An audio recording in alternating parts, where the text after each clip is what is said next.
If there's a box that you can click on that says comments, that should start streaming. If not, you may have to have Facebook open in the background to see the comments. And then there is a 10-second feed delay between StreamYard and Facebook. All right. So then I'll just, because you've just stopped the thing, then I'll just refresh it in the middle then. That's probably a good idea to refresh it. All right. Hey guys, welcome in. Welcome back to the live stream. We are beginning part 2 as of right now. Let me just make sure, Johanna, to see if we are live in our groups. All right. Group, I should say. Let's see. Like I said, there's a 10-second lag time. So there we are. We are in the group. So all right. Johanna, if you want to pull that up in the Facebook group, you'll be able to see the comments there for sure. And just make sure you have the volume turned down on Facebook. Oh, good point. Because otherwise it gets real confusing real quick. Like, who's talking? Oh, yes. How would I do that? So when you click on the Facebook feed that's in the Global Acceleration group, you'll see a volume. Oh, all right. There we go. You just want to make sure that's either muted or turned all the way down. Okay, got it. And then I will introduce you while you're getting yourself together and ready here. And so you're live now, is that right? Yeah, we are both live now. We're sharing the screen. They get to see us at our most vulnerable. Oh, we're all lovely and beautifully, perfectly flawed. So, hey everybody, welcome back to part 2 of day 3. This is our live stream that is continuing on through 6 p.m. Eastern tonight, almost 7 p.m. Eastern tonight. The next presenter is someone that I truly, truly adore. I love her work. Becky gave her a little bit of a glow up and an introduction before we even started here. So the lovely Johanna Gardner is here to talk to us today about how to build your soul purpose online. And when your business is an empath, so that's her particular focus, is bringing that special magic and flavor to your work when you are an empath and bringing that to the online world. So it's very, very exciting to have her present. So happy to have you here, Johanna. Please take the floor. It's all yours. Thank you. My goodness. Thank you, Kathryn, so much for having me. I'm so appreciative of Becky's glowing comments as well. Becky and I have worked together for over a few years and had a wonderful interactions. All of these beautiful beings over the last few days, and sharing everybody's magic is just a joy to me, and really just honored to be part of the collective, because I think it's a really important time right now to think about what we're doing, think about what we're thinking about, and where we're going. And I know that a lot of people are thinking about alternative forms of income and building businesses. And today I'm just going to share with you 10 tips and 10 ideas and 10 homework ideas for you to really go deep into designing a business that serves your soul, right? That's really something that's really important to me, because I've had a little bit of a journey getting here, and I'll talk about that in a little bit. But I really want to talk about you and why is it that you want to build a business? And a lot of people, 95%, if you're asked, I want to make money, right? Especially in these crazy times. But if I asked you a question, and you could only have one answer, there's 2 choices, but you can only have one choice out of the 2. And if I said to you, you can have $1 million, like just drop it into your account. Like I could pretend I'm Oprah right now and just, you get $1 million and you get $1 million and you get $1 million, right? And how does that make you feel? Like, oh yeah, I want $1 million, right? So that's number one choice. Or you could have happiness and joy and utter bliss in every moment, no matter what's happening outside of yourself. I mean, you're joyful. Doesn't matter whether you have $1 million or no dollars or anything that happens outside of yourself. You have this internal happiness. Now, which one would you choose? Right? And that's something that I've had to study and really learn because I spent so long chasing money, chasing what was outside of myself, and came to the realization that nothing outside of myself was ever going to give me the bliss and the joy and the freedom that I really, really wanted. And so a little bit about me and my story and how I'm here and how I'm talking about this business stuff is that I was a single mom at 19. I wanted to chase money. I wanted to take care of him. And by the time I was 35, I had become a real estate investor and I owned 97 mortgage payments. I was responsible for 97 mortgage payments, a hotel, and a wedding business on the Riverwalk in San Antonio. And in 2008, many of you who know, in the real estate market in the United States was kind of chaotic, and the tsunami of events that happened, not only financially for me, but there was a family suicide, there was a family death of cancer, and I went through a divorce and bankruptcy. And so I've been where everybody is sort of like feeling right now with all this chaos and all this drama that's going on in the economy and in the environment that's happening to everybody in the planet right now. And so I've been through that journey personally, and I came out on the other side and learned so many things about me personally, and also about what's important in life. And so if you're interested in building a business, I want to encourage you to really sort of like spend the time to investigate who you are and what you love to do before you choose a business just for the sake of chasing money, right? So I've got 10 things that I want to go through today, and so we're going to kind of work with those things. And I apologize, I'm not able to see the comments, but I love you all. I'm sure there's people there, and I will go back if you have questions or concerns and let me know in the comments. Okay, so number one, if you're listening to me right now, I want you to really think about what is it that is inspiring you to create a business. And obviously, I think it's always about survival, right? Sometimes, but there are alternative ways of making money and creating a business. I've had dozens and dozens of the businesses over the last 25 years. Isn't always the best answer.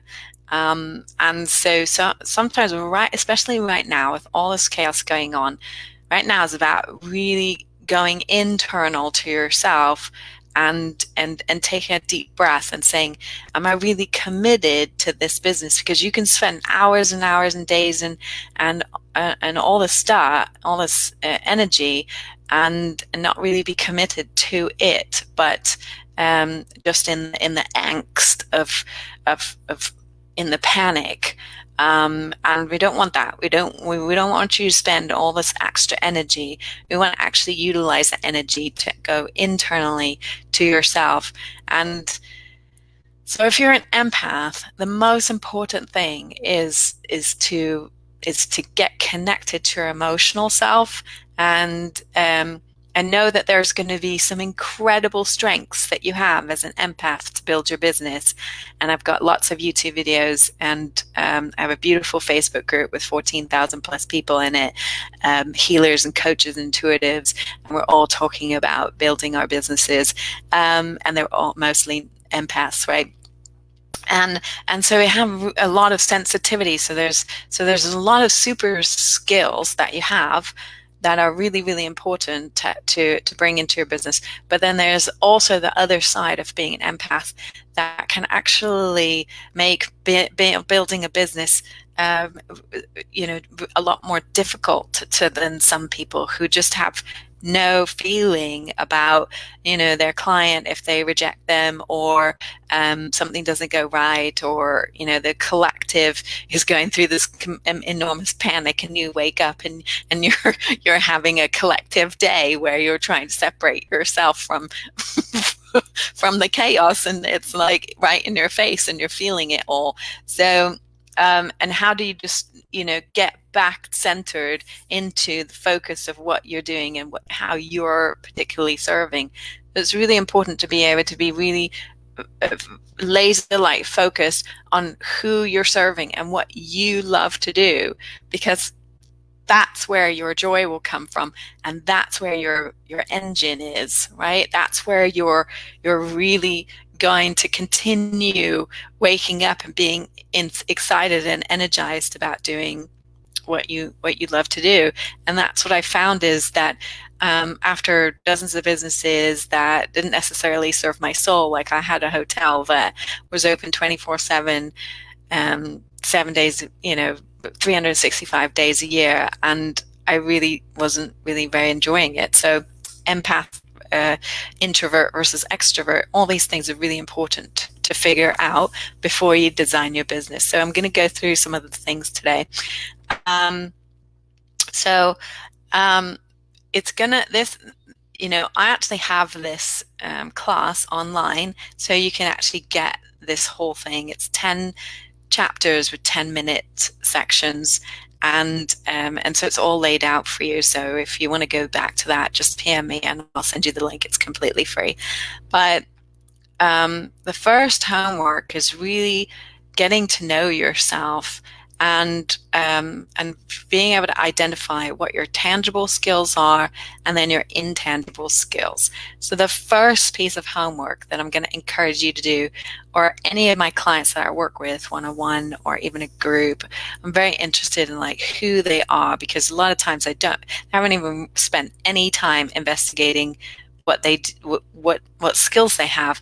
And yeah, if you've been in a job, then you've probably itemized all the tangible skills, like all your certifications, all your who you are, all those sort of things, but and the certificates and everything, but you haven't listed all the intangible assets that you have in yourself and who you are. So I want you to kind of take an inventory of all the tangible skills that you have and make a list. Like, right, you probably have a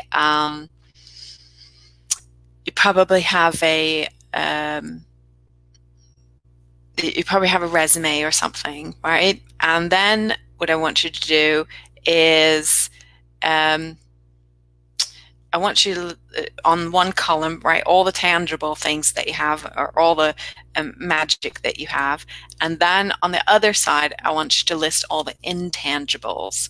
These are things that we don't necessarily always think of as important, but they're really important because they make up who you are. And if you're sensitive, you're going to really want to know these things inside out. They're going to be part of your core assets, especially if you're going to build even a product-based business, brick and mortar business. I've had them all, but especially more of a service-based business, healing and coaching. Those are my my soulmate clients. They're really people who really want to serve in the world as a healer or coach or an intuitive. then these intangibles, sometimes you haven't spent the time to really do an inventory of them, but they're really important. So if you're a mother, or if you're a sister, or you're a wife, or you're a great cook, or you know how to sew, or you can fix a car, right? I know all these things. I mean, just like dump them down on this whole big list and say, why am I writing all these things down? What's magical about these things is that we're going to go through a little bit of an exercise and really itemize exactly all those things on those lists and kind of highlight your absolute favorite things. So I'm going to ask you to do the list and then write the tangibles, write the intangibles, and then I want you to look at the list and then highlight the 3 things that you absolutely love to do, right? And then we're going to come back and we're going to utilize those in the last section. So of course you can't go through all of this homework right now, but just take it a list, and remember, I've got this whole class. It's all online, so you can go through it, you know, at your own speed, but this is kind of an opportunity for you to just kind of get a grasp of where I'm going with the idea of taking inventory of your life and how to build the business that really sustains you, because you're going to build something that, I mean, you might as well, if you're going to build something, you might as well do something that you absolutely love to do, because honestly, we can make money. I mean, it's crazy how you can make money at doing all kinds of things. And especially for an empath, it's really important to do something you absolutely love. So why not do that? Okay, so how well do you know yourself? So many entrepreneurs that I've met, they choose like a multi-level marketing, and yeah, I've done it before. And really being able to, you know, are you in love with that product or service that the multi-level marketing environment is offering? And if so, you know, absolutely go for it. But a lot of times we're doing it out of necessity. We're doing it out of programming. I really want you to kind of give yourself permission to do the thing that you're might somewhat be scared of, right? I'm an artist, and you can see my artwork in the back here. And I absolutely, you know, I thought when I was a little girl, like, I was going to be a famous artist, and maybe I will be one day. But the one thing that was really important to me was realizing that although I love artwork, and I've been, you know, some of my work's been published. I've won positions in some international encaustic shows. I've organized very large international organizational events and things like that. And I've been in the art world all my life. I determined that it wasn't a business for me per se at this particular time in my life. Like, we all have different sections of life, you know, and right now my kids are older. They're 27 and 28 years old, and they're boys. Thank God they've got their jobs right now, and they're doing really well. But so when I had them when I was younger, I, you know, didn't have all the time, and you know, I didn't have all the freedom to really plow into my art. And then after they were older, I went back into building my art business. But I had the hotel simultaneously and other things, and it just didn't. It was something I really wanted to do personally, but it wasn't something that that I wanted to do every day. I didn't want to do the business of it, right? And that's really important to be able to distinguish what kind of, do you want to do the business of what you're doing, right? Versus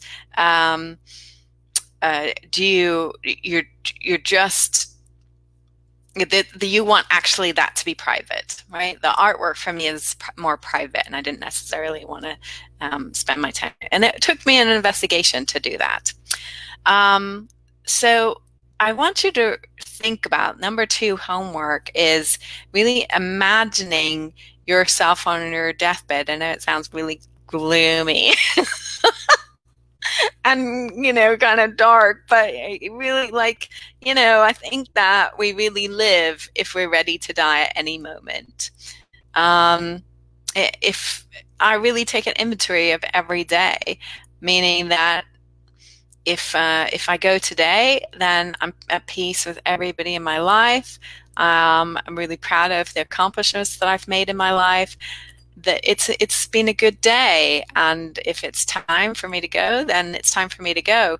My So just for a little while, just take an opportunity to imagine reading or watching thank you letters and videos from all your past clients and customers and how much you changed their lives. So you're on your deathbed and you're actually getting all these beautiful testimonials, and I can tell you, even when I did the hotel, we had like books and stuff about guests and their stories and things like that. And it was really touching. One beautiful lady, she had come to the hotel and her son was graduating from the military base doing something, and she was all celebratory. And unfortunately, about 6 to 8 months later, she came back, and she was coming back because he had unfortunately passed away. But she shared with us how beautiful it was to be at the hotel. It was a 16-room bed and breakfast, by the way, and how that comfort and the warmth of the environment was really loving to her. And so that some of those testimonials that customers and clients will give you, they really warm your heart because you've been part of that co-creation, right? So imagine hearing those stories and transformation. You feel into the people that were impacted by that transformation. Feel into the true impact that you've made in the world. And then we just kind of breathe into that, because that's what we're here for. We're here because we love people and we love to help transform their lives.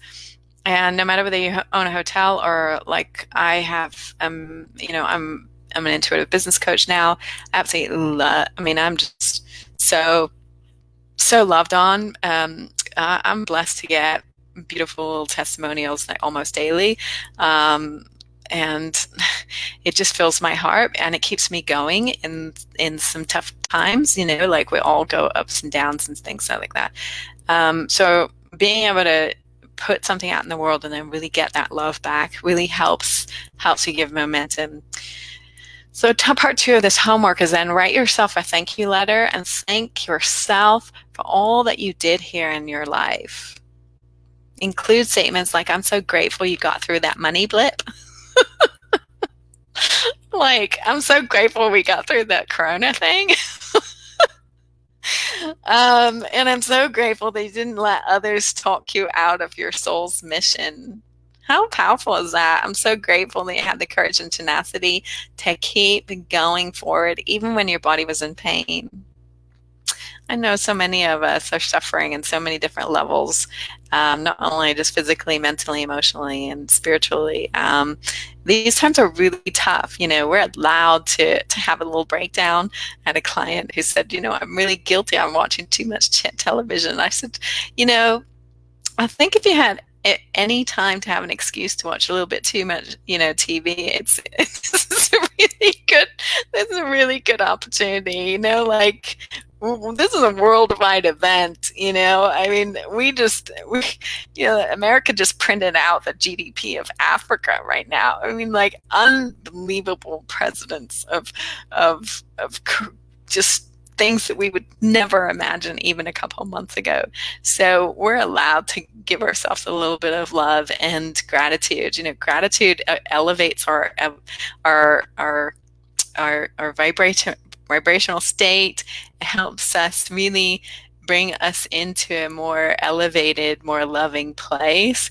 And there are a lot of us, I'm sure maybe those of you watching, have this experience of living third dimensional as well as fifth dimensional. We've got our feet in both places right now.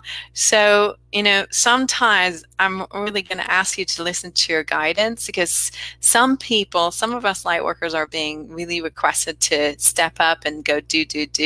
But then there are some of us, myself included, who are being asked to like step back and just go hunker down and hold space, because we're actually going to pivot into something different, but we don't know what it is. And we're only being given like 24 hours worth of a glimpse of what will happen. There's enormous change happening within the community, within the planet right now. And I think that yeah, you're building your business, but I wanted you to really take your time to delve into who is it, what is it that you were here to do, and really spend the time right now to invest in creating a business that really serves you and your purpose, because your mission and your purpose, especially if you're a starseed watching this, is beyond what you can imagine it to be. And so there's a lot of us who are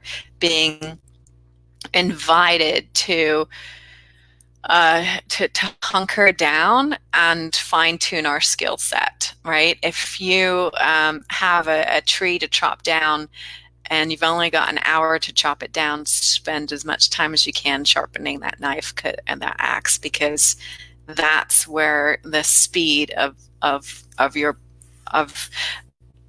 productivity and the opportunity for it to happen so much faster, so much more succinctly, if you're prepared and you've taken the time to kind of get really hunker down into your own energy and knowing that you're on the right path and you're listening. So give yourself permission, if you're one of those in the audience, they're kind of questioning, I just don't have any kind of, I have this want and will, like there's a lot of will coming up, there's a lot of energy coming up that you want to go out there and go do something, but you're not exactly sure what it is. And that might be an indication that that's okay. This is the time for you to do your homework. So this is a perfect class for you to be able to do that. So homework number 2 is, really feel into the impact that you made in the world, and really feel that, and then write yourself a thank you letter, because I really want you to spend most of your time in gratitude, because this is if you are having glimpses of the fifth dimension, you're probably having really intense, blissful moments. Like orgasmic moments. Like, wow, like the air is yummy, and the walls are yummy, and the lights are yummy, and like there's just all this incredible yumminess. And in those moments, you can't even comprehend what anger feels like, or shame, or any of the lower vibrations. Like you can't even find them anymore. Like you're in such a state of bliss and such a state of ecstasy. Like there's so much love there that you can't reach them. And then like 20 minutes later, you're down in the dumps again, and there's all this frustration and anger, and everything's purging through your body. So if that's happening to you, you're not alone. So anyway, so section 3, this is so vitally important if you're going to build a business. Oh my goodness, I can't even emphasize how powerful this is. And if you get this one wrong, you could be building something and wasting an incredible amount of time. And that's the whole point of me sharing this today, is that I don't want you to waste your time and energy on something that's just collapse, because it doesn't have the foundation, that it doesn't have your heart and soul in it. Especially if you're sensitive, that's really disheartening. How do I know? Done it. Okay, so the most important question is, are you an introvert or an extrovert? Now, there is ambivert, which is smack dab in the middle, but I guess I really want you to kind of choose one or the other, because Although I can have a lot of ambivert tendencies, I can be the life of the party. I have a Leo rising, but I'm a Capricorn underneath, and so I'm very strategic, and I'm gonna savor up an enormous amount of energy in order to be able to do that extrovert activity, and then I'm gonna suck it all back in, and I'm gonna go sit in my PJs and watch Netflix or tons of YouTube videos, which I've been doing lately. So extrovert, introvert. Introvert is somebody who sort of stores and gathers energy from the moment, from being internally orientated, nothing externally. Like, they gather their energy here. Like, there's meditation and quietness, and they don't really want to go out to the party. They're absolutely happy staying at home. And then there's extrovert, and the extrovert gains energy from speaking up on the stage and out within people, and they gotta go to the parties and go find out what the latest gossip is with all their friends and all that stuff, right? Those are the ones that are absolutely going a little bit balmy right now, because they're dying having to stay at home. They're like, the introverts are all zen, and we're all happy, and like, oh yeah, we get to stay at home. How fabulous is that? And then the extroverts are like, like they're crawling and dying with all this anxiety of having to be stuck inside, right? So if you're one of those, if you're the one that's really struggling with having to stay at home, then you're pretty probably an extrovert. And the reason why I'm bringing this up in relationship to owning and building a business is because those two are absolutely polarized in how they do their business and how they structure their business.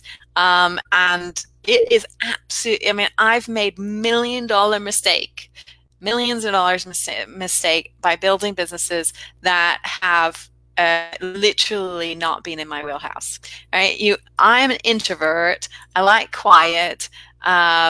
I absolutely love working with clients really deeply. I mean, we get to massive transformations. Like, one of my clients, she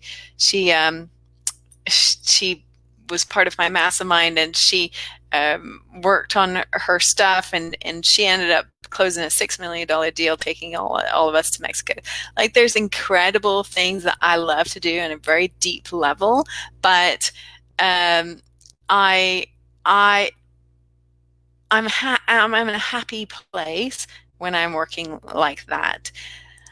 And it's not to say that I'm, don't love going out and working with people. I mean, I have my beautiful retreat I had in November. It was amazing. We had incredible results and made amazing things happen. One lady closes $15,000 deal in 24 hours. Like, there's incredible amounts of different things that happened, but it takes energy. So I have to make sure it was open 24/7, right? And I would get, because our clients had lovely, right on the internet, oh, the owner's never available, she's never there. And I'm thinking, well, it wasn't like I was there. I actually ended up living there for a couple of years, but I was hiding because I was being creative, and I do things behind the scenes. So owning a hotel was really difficult to make sure that I balanced myself.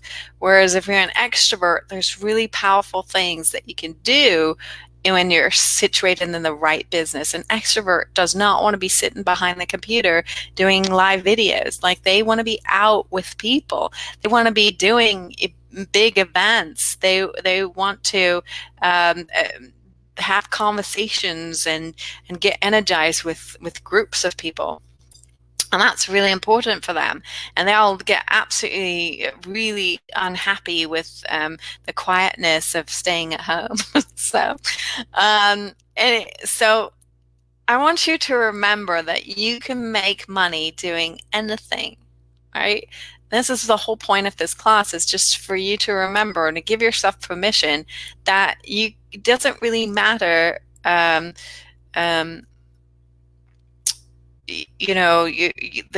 money will come as long as you're in alignment with what you love to do. And I definitely believe that if you're even slightly on the ascension path and you're listening to this and you're going into fifth dimensional, I promise you, they will not let you do anything. They, as in your guidance, your higher self, God, whatever you want to attribute it to. But you cannot do things that you don't love to do in the fifth dimension. Like, that is all in the third dimension, like the hard work and the unhappiness and going to a job you hate and all that other stuff. That's in the third dimension. And if you want to stay in the third dimension, then go ahead and build something that you don't necessarily love, right? Everybody has free will and free choice, right? But what I'm going to encourage you to do is build something that you absolutely love to do, because once you get to do that, then if you're a business and you're an entrepreneur, you're going to, being an entrepreneur makes you grow, right? It forces you in all kinds of different situations, and it adds incredible different stress because you're growing. And so, it's an opportunity for an ascension tool anyway, right? But having a business, remember the pet rock phenomenon, right? That guy or girl, I don't know who figured that out, but pet rocks made millions and millions of dollars. Or there was this guy who invented this fart noise application, and he made millions and millions of dollars. So, if you want to make $1 million, then absolutely you can do it, but make sure you're in alignment with it. And that's one thing that I love to do with my clients is, I call myself an intuitive business coach, right? Because I'm intuitive enough to be able to have this BS detector, whether you're telling yourself the truth or not, right? And I can zone in and figure out what is it that is your truth, your soul's mission, your soul's purpose. And once we get in alignment with that, man, crazy things happen, right? So Jim Rohn said, if you give someone $1 million, if somebody gives you $1 million, you best become a millionaire overnight so you get to keep the money. Keeping it requires you to know yourself, right? That's, something that I learned really powerfully was, when I built a multi-million-dollar business, it was really hard on me because I wasn't really happy doing it. I want to build something that is really, I want to build a life. I want to build something that I get to travel now. I get to, work way less hours every week and really enjoy my life. That's really important to me. So, an introvert, extrovert. I talked about, what's the easiest way to tell. This is really important. So an extrovert business style is like brick and mortar businesses, coaching, healing, consulting, but it's in-house, you're tangibly, you have physical connection with people. It's a very high-touch business. You can be a coach, you can be a healer or whatever, but extroverts require high touch. And then direct sales businesses are very extroverted businesses. Product-based businesses are very extrovert, and service-based businesses as well, but with high interaction. And this also relates to your marketing as well. So I'm going to talk about that in a little bit too. But introvert business styles, coaching, healing, consulting, practice online, right? We're in our happy-go-lucky, safe place. We're online and we're doing our businesses with, I have clients all over the world, and I get to, work in my half pajamas. I'm not going to show you what my pajamas look like. So I'm in my happy place. It's a very low touch business style. You can have a franchise model, Skype, Facebook businesses, recurring subscription models, research and idea generating businesses, service-based businesses, low interaction. You've got to be able to have that ebb and flow when you're introvert. And I'm probably guessing that most empaths are introvert, but there's a lot of extroverts that I work with as well. So homework, get super clear on your personality type. It's your nature, and it's one that isn't going to change. It just of all the personality types you're probably born an introvert, and you'll go on to continue being introvert for the rest of your life, right? It's just the way that you're made up, and if you try and fight that, then it can cause issues. Okay, so day 4, I've got to speed this up a little bit because I'm kind of lagging behind. But importance of marketing. Oh my gosh, if you're not clear on your marketing, oh dear.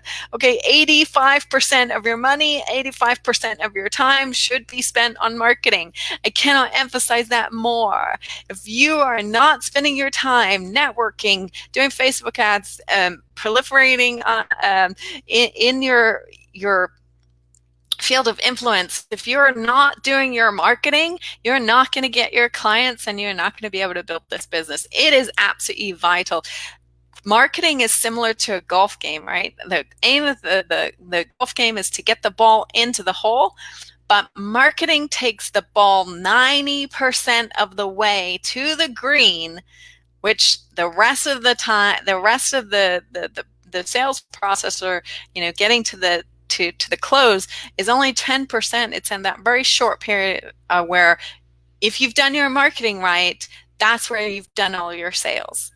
It's all in there. So you want to be able to be an expert at marketing. In my hotel, I had a general manager and I had a sales manager, and they were excellent at sales. And so I had them out in front. They were extroverts, dealing with the people, loving on people. But I was behind the scenes doing all the marketing, because if you do not focus on marketing, and you can spend so much money wasting on marketing if it's not aligned with your message and your true heart's alignment in what you want to do out in the world. So be really careful with your marketing.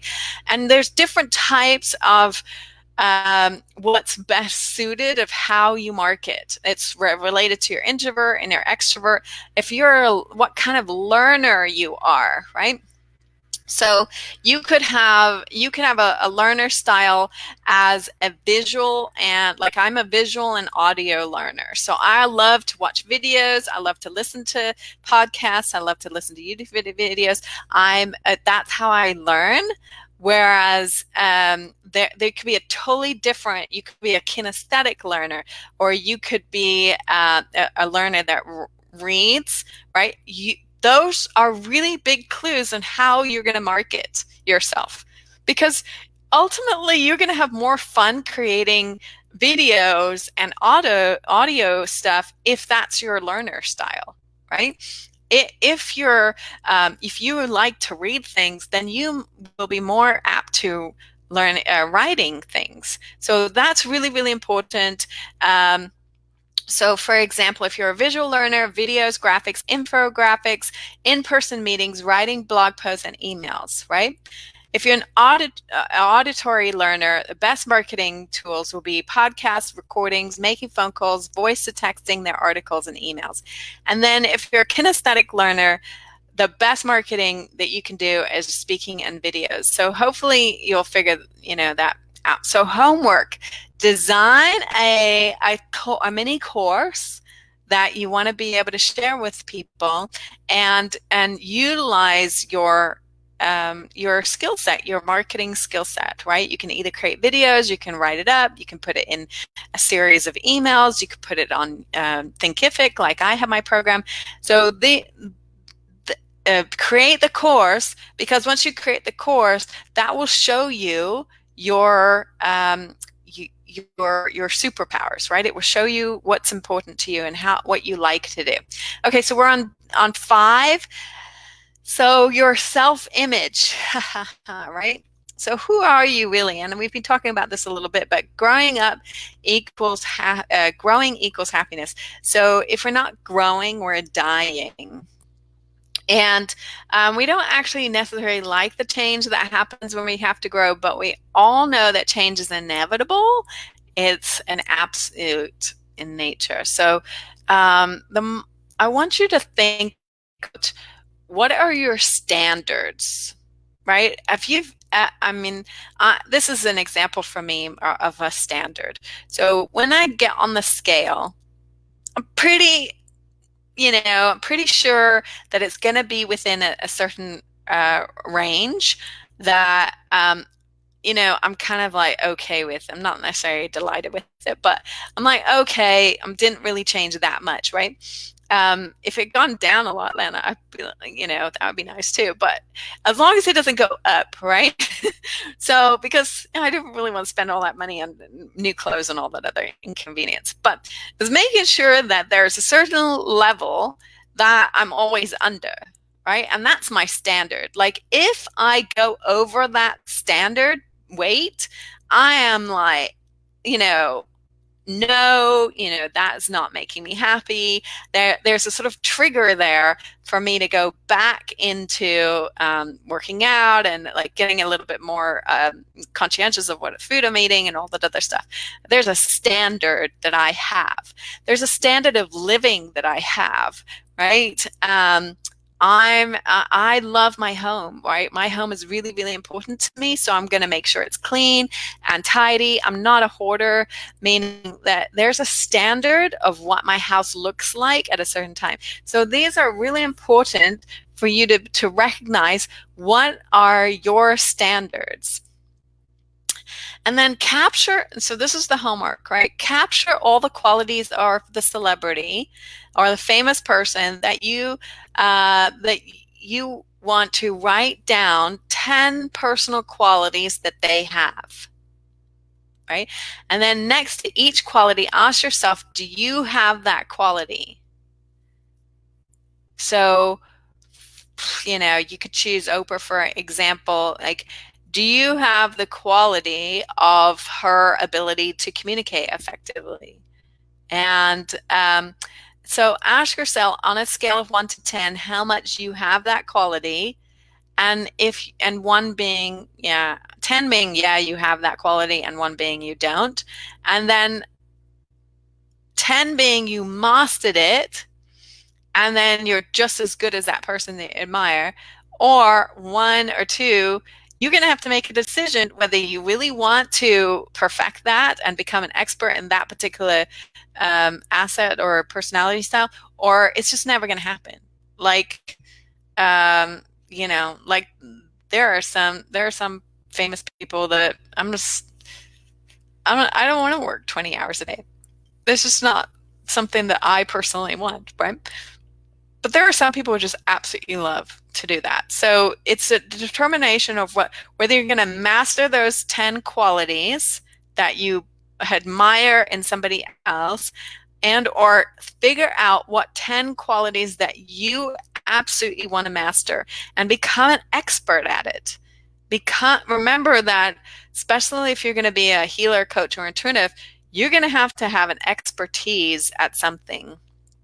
And that's super, super important. Okay, so number 6 is, here's a question. If you could only teach one thing to humanity, what would it be? If you could only teach humanity one thing, what would it be?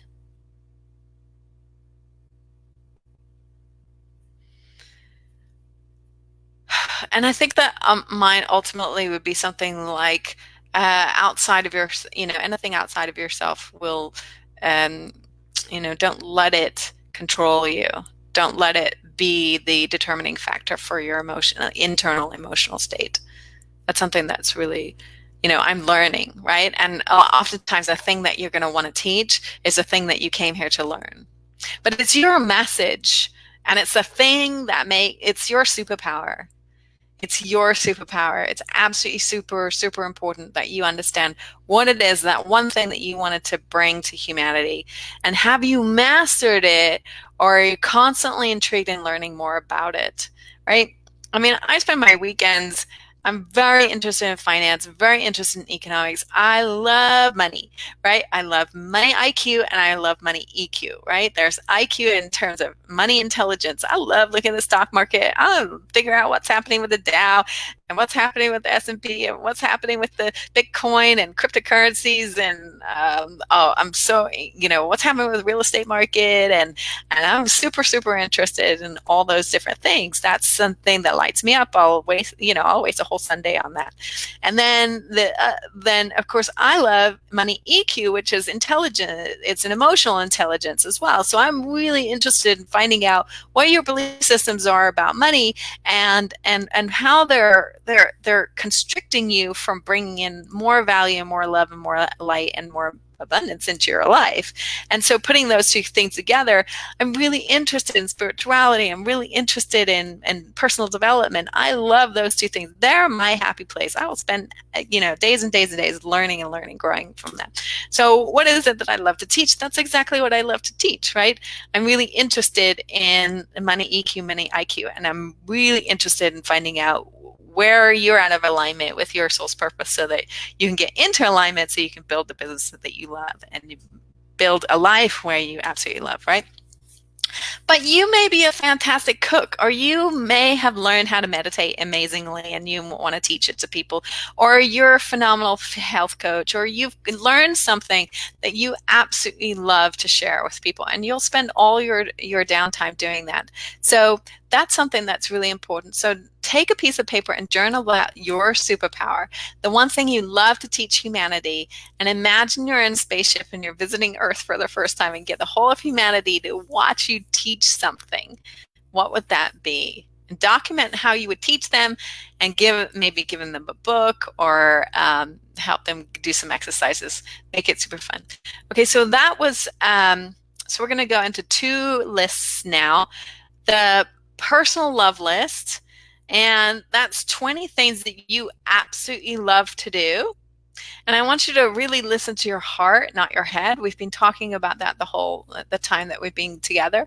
And then your work love list. Really make a list of all the things you love to do in terms of work, right?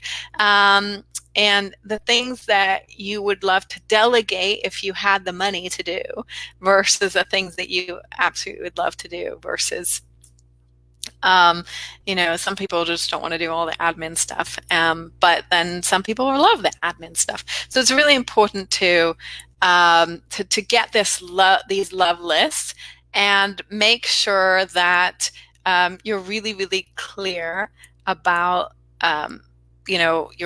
what you love. And the most important message I want to give you when you're making your love list is that, give yourself permission to love that, right? To love talking to people, love getting, the biggest thing that I absolutely love when I work with somebody is my aha, watching the ahas.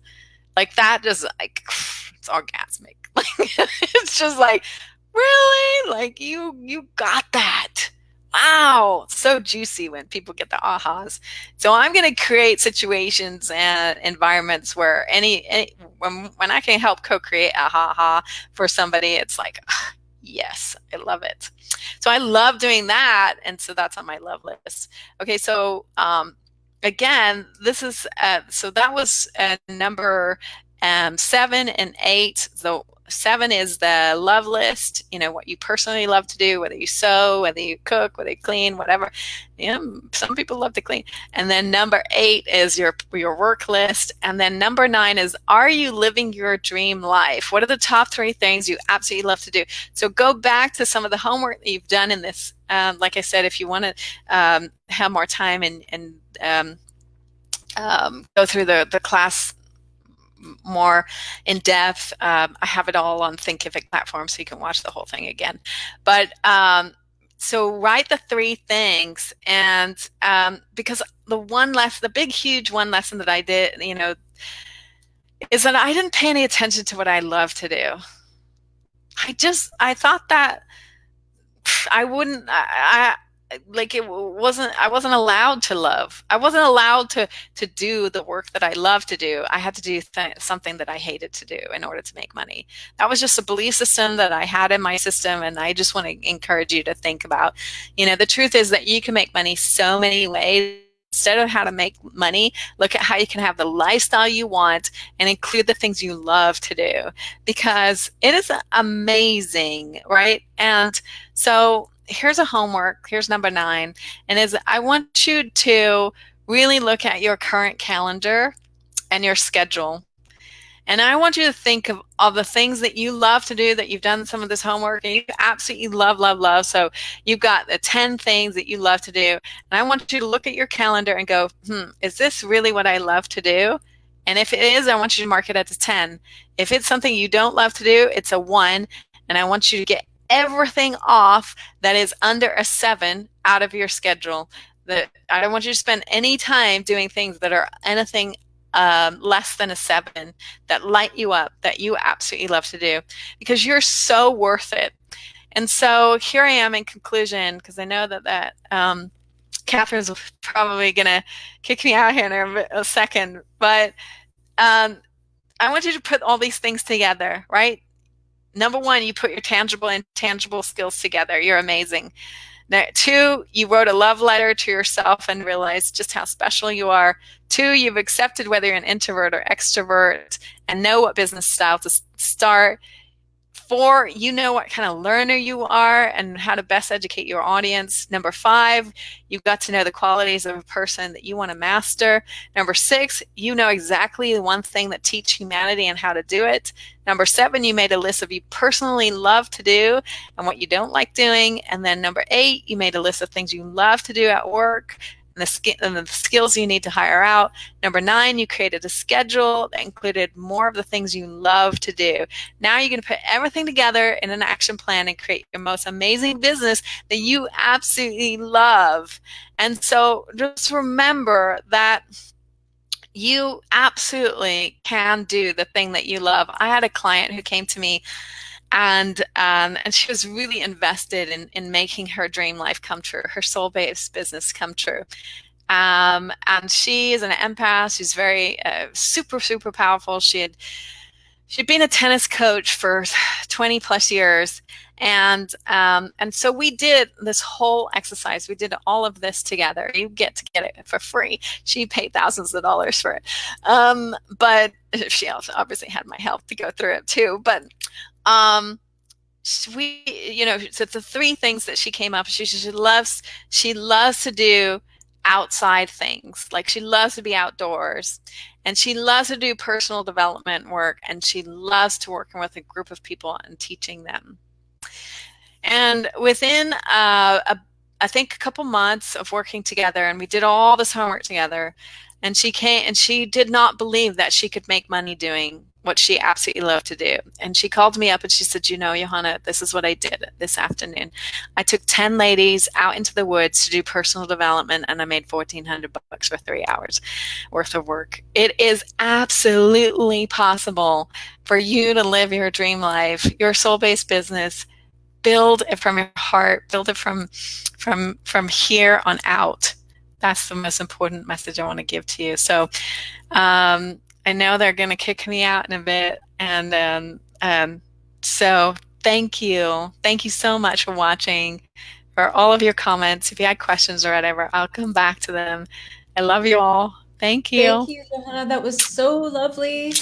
We really appreciate you. Thank you so much. That was wonderful. And you've really offered some amazing step-by-step stuff for people to really, take to heart. And I'm one of those geeks that loves homework. So I'm going to go back and listen to this again and get some good stuff from it for myself too. So thank you so much for contributing and bringing your light here.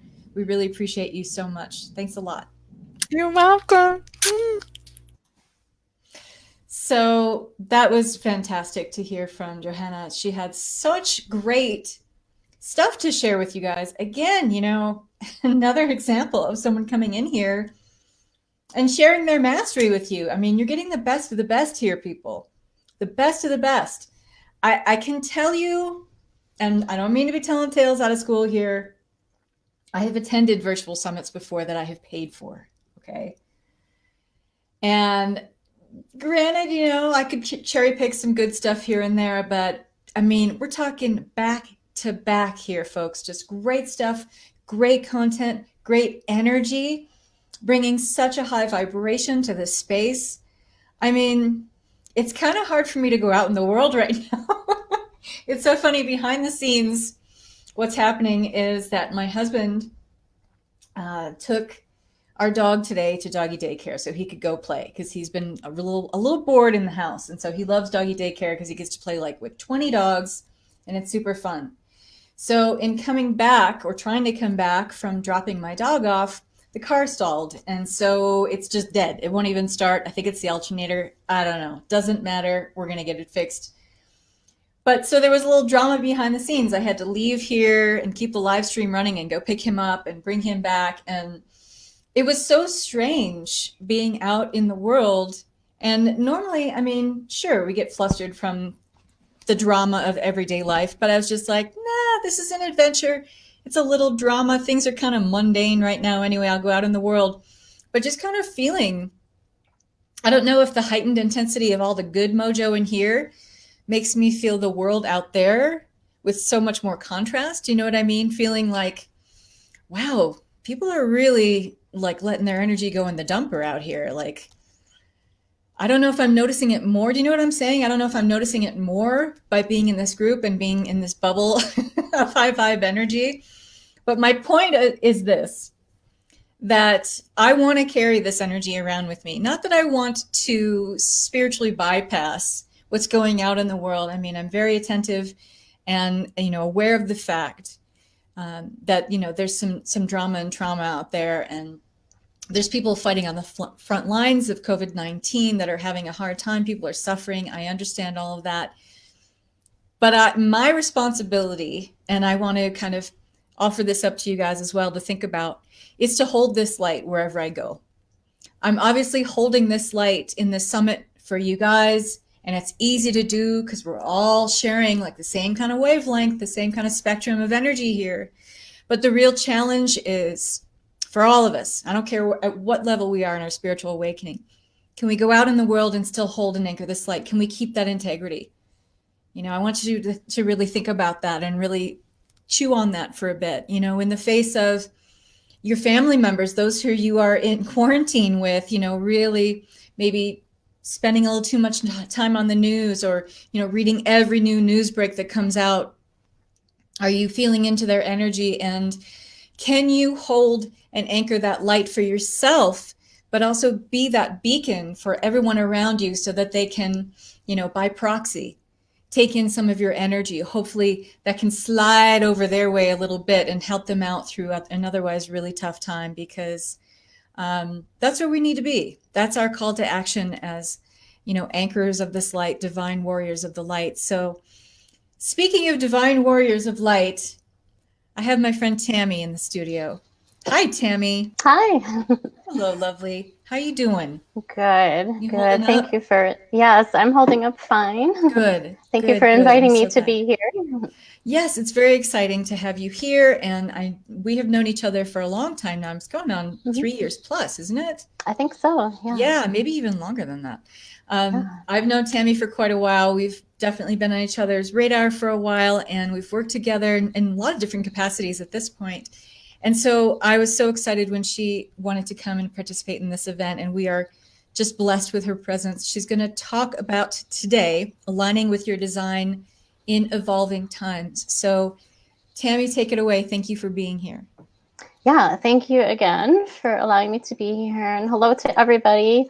I'm not going to have my Facebook on, so I won't be able to see comments right now, but I will be checking back later for those.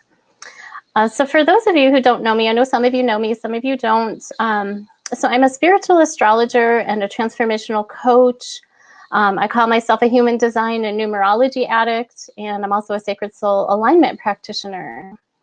So basically what I strive to do, my mission really is to be a cosmic guide for heart-centered women, just really empowering them to awaken to align deeply with their divine being so that they can transform their soul journey.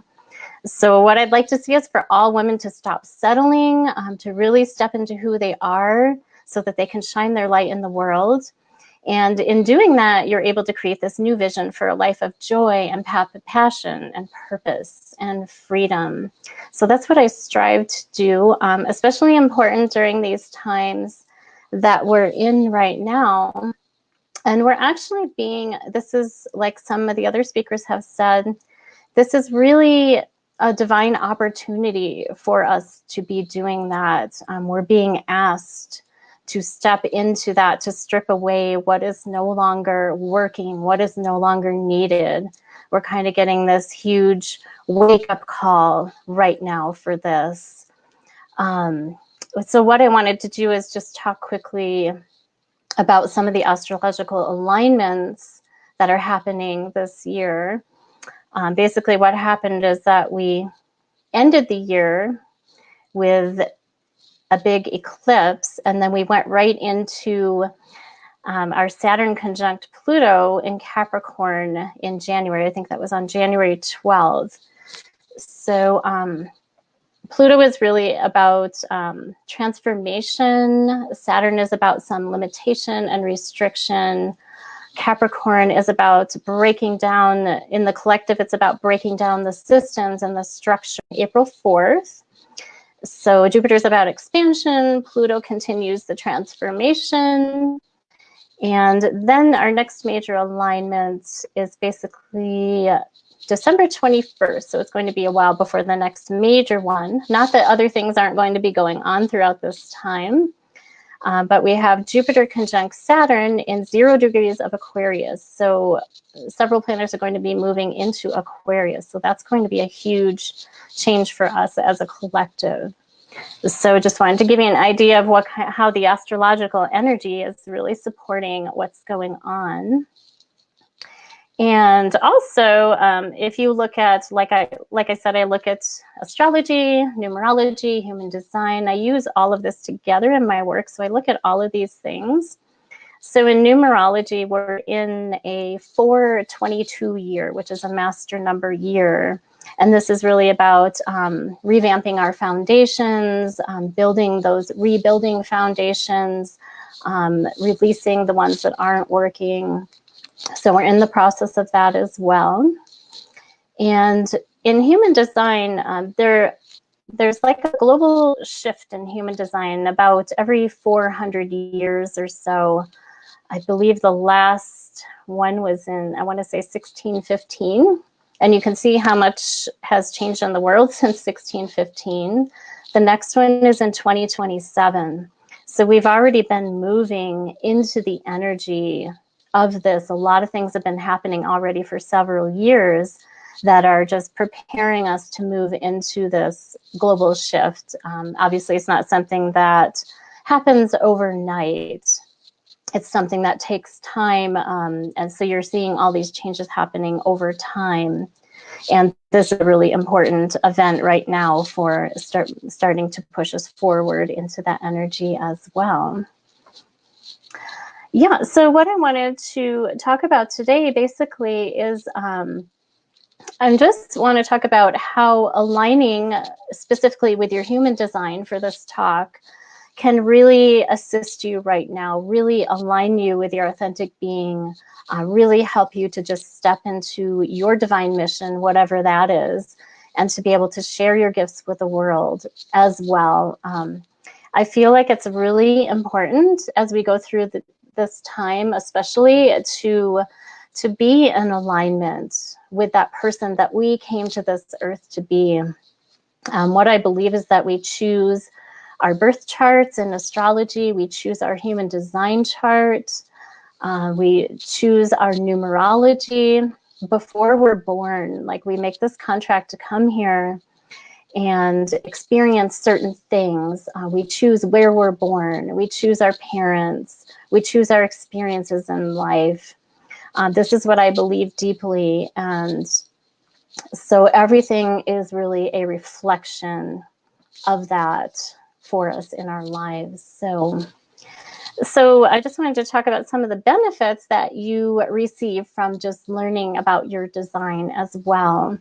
So basically, it will help you understand and live your soul purpose, really connecting with and just deeply knowing your authentic self, for us to improve our relationships with others, for us to create abundance and prosperity in all areas of our lives. Learning to love ourselves again. This is a time where it's especially important to really be loving ourselves right now and taking good care of ourselves, understanding our gifts and challenges, learning how to use our energy correctly in the world for our design, learning how to make decisions that are true to our design, learning how to trust ourselves completely. This is also super important right now, that we are just fully trusting ourselves as we see structures and systems just kind of crumbling around us in the midst of all that's going on. It's really important to really have that trust in ourselves and not be looking to another person or another entity for that support. Our human design can also help us to learn how to handle life situations in the best way for us, because it's going to be different for all of us. Really releasing that conditioning from other people and our environment, creating a healthy body, mind, and spirit, and just really moving naturally into this person that we came to this planet to be, just fully living into that space. So those are some of the benefits of knowing your design. Just grab a drink here. So what I would like to share with you is a little bit about each of the 5 types in human design, so you can get an idea of what these entail, and I will let you know later on how you can find out more about this as well. But there are 5 types in human design, and these are the generator, the manifesting generator, the projector, the manifester, and the reflector. And let me just backtrack too. I wanted to just tell you what human design is if you haven't heard of it before, which a lot of people haven't. So it's like this unique combination of astrology, the I Ching, the Kabbalah, the chakra system, genetics, quantum physics. There's more. I'm sure I've forgotten something. It's basically like your magical blueprint for your life. So we all have this unique design, and learning how to work with it correctly is just going to do all of what I just talked about before for you. I'm really going to connect you to your authentic self and your purpose in the world.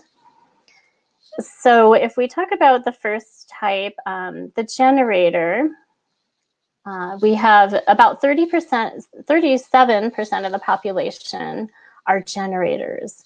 So basically their role right now is to be the builders and the workers of the world. So one of the important things about generators is that they are designed to let life show up for them naturally by responding to life, responding to other people, responding to questions. Most of the types have been conditioned throughout our lives to act like manifestors, which manifestors are initiating action, and they are actually the only type that's designed to just jump forward and initiate without something else happening first. So this is not how most of us are designed to act. So with a generator, you're staying in the flow of your design when you're setting your intention, you're waiting for a sign to take action, or someone asking you a question, responding to that, and just ensuring that that opportunity is correct for you before deciding on it. And the generators are the ones, along with manifesting generators as well, they have this sustainable energy to work.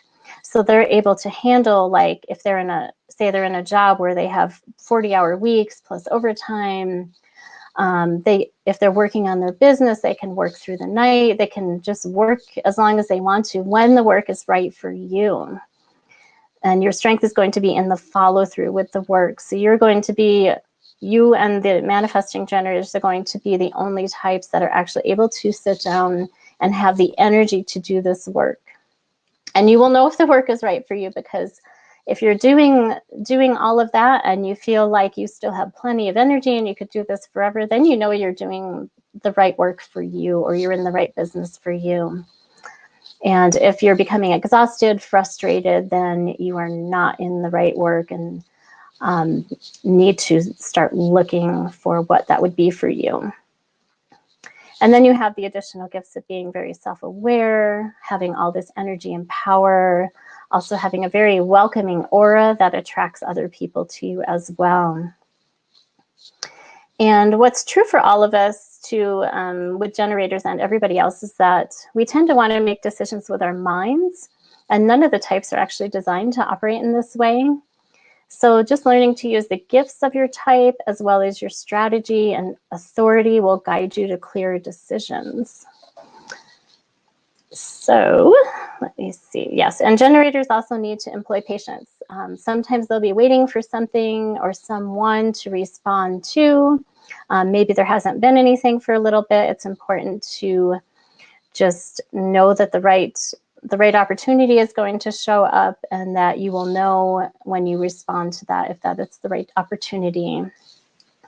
And the other thing with generators is sometimes they can get stuck on this plateau. They can get frustrated. There's all this time going by. Maybe they fear that nothing is happening during this time, and sometimes this makes them want to quit.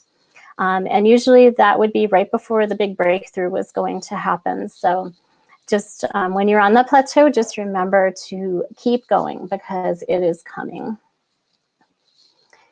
And the other thing I wanted to talk about with generators is more about the strategies. So your strategy is to respond. So this is how, what our strategy is, how we make decisions to honor our type. So we're getting like, we're waiting for something or someone to respond to. We're going to be like this magnet drawing in opportunities, which then helps give us clarity on the right action to take. One of the other things you can do is have someone else ask you yes or no questions if you're a generator or a manifesting generator, and then paying attention to your sacral center. You're going to feel like this instant or maybe like just kind of a neutral, like a no response type of thing. So so if you're following these steps and having something to respond to before you make that decision, that is going to be the best way for you. And the last thing I wanted to say about generators is that there are different ways for the different types to maintain their energy. So the best way for generators to do this is to make sure they're burning off their energy as needed throughout the day. They have this need to stay active to remain healthy. So the best way to use your energy would be making sure to wear yourself out each day completely. And this will ensure that you get a good night's sleep and that you wake up renewed and ready for the next day. So that is the generator. And the manifesting generator, there are some traits in common with the manifesting generator. The manifesting generator is basically like a combination of a manifester and a generator. So you're using, you have a little bit of both types in you, basically. So this is about 33% of the population. And like the generators, their role is to be the builders, the workers of the world. So everything I said about the generator applies to the manifesting generator as well. I'll add some things here too. So manifesting generators are designed to do many things at once. They actually have a need to express their energy in this way. So like if you're not able to do this, you might feel frustrated or angry if you're not able to do all these things at once. So multitasking is perfect for manifesting generators. You're capable of getting a lot of things going, and you're able to maintain that energy level for quite a long time.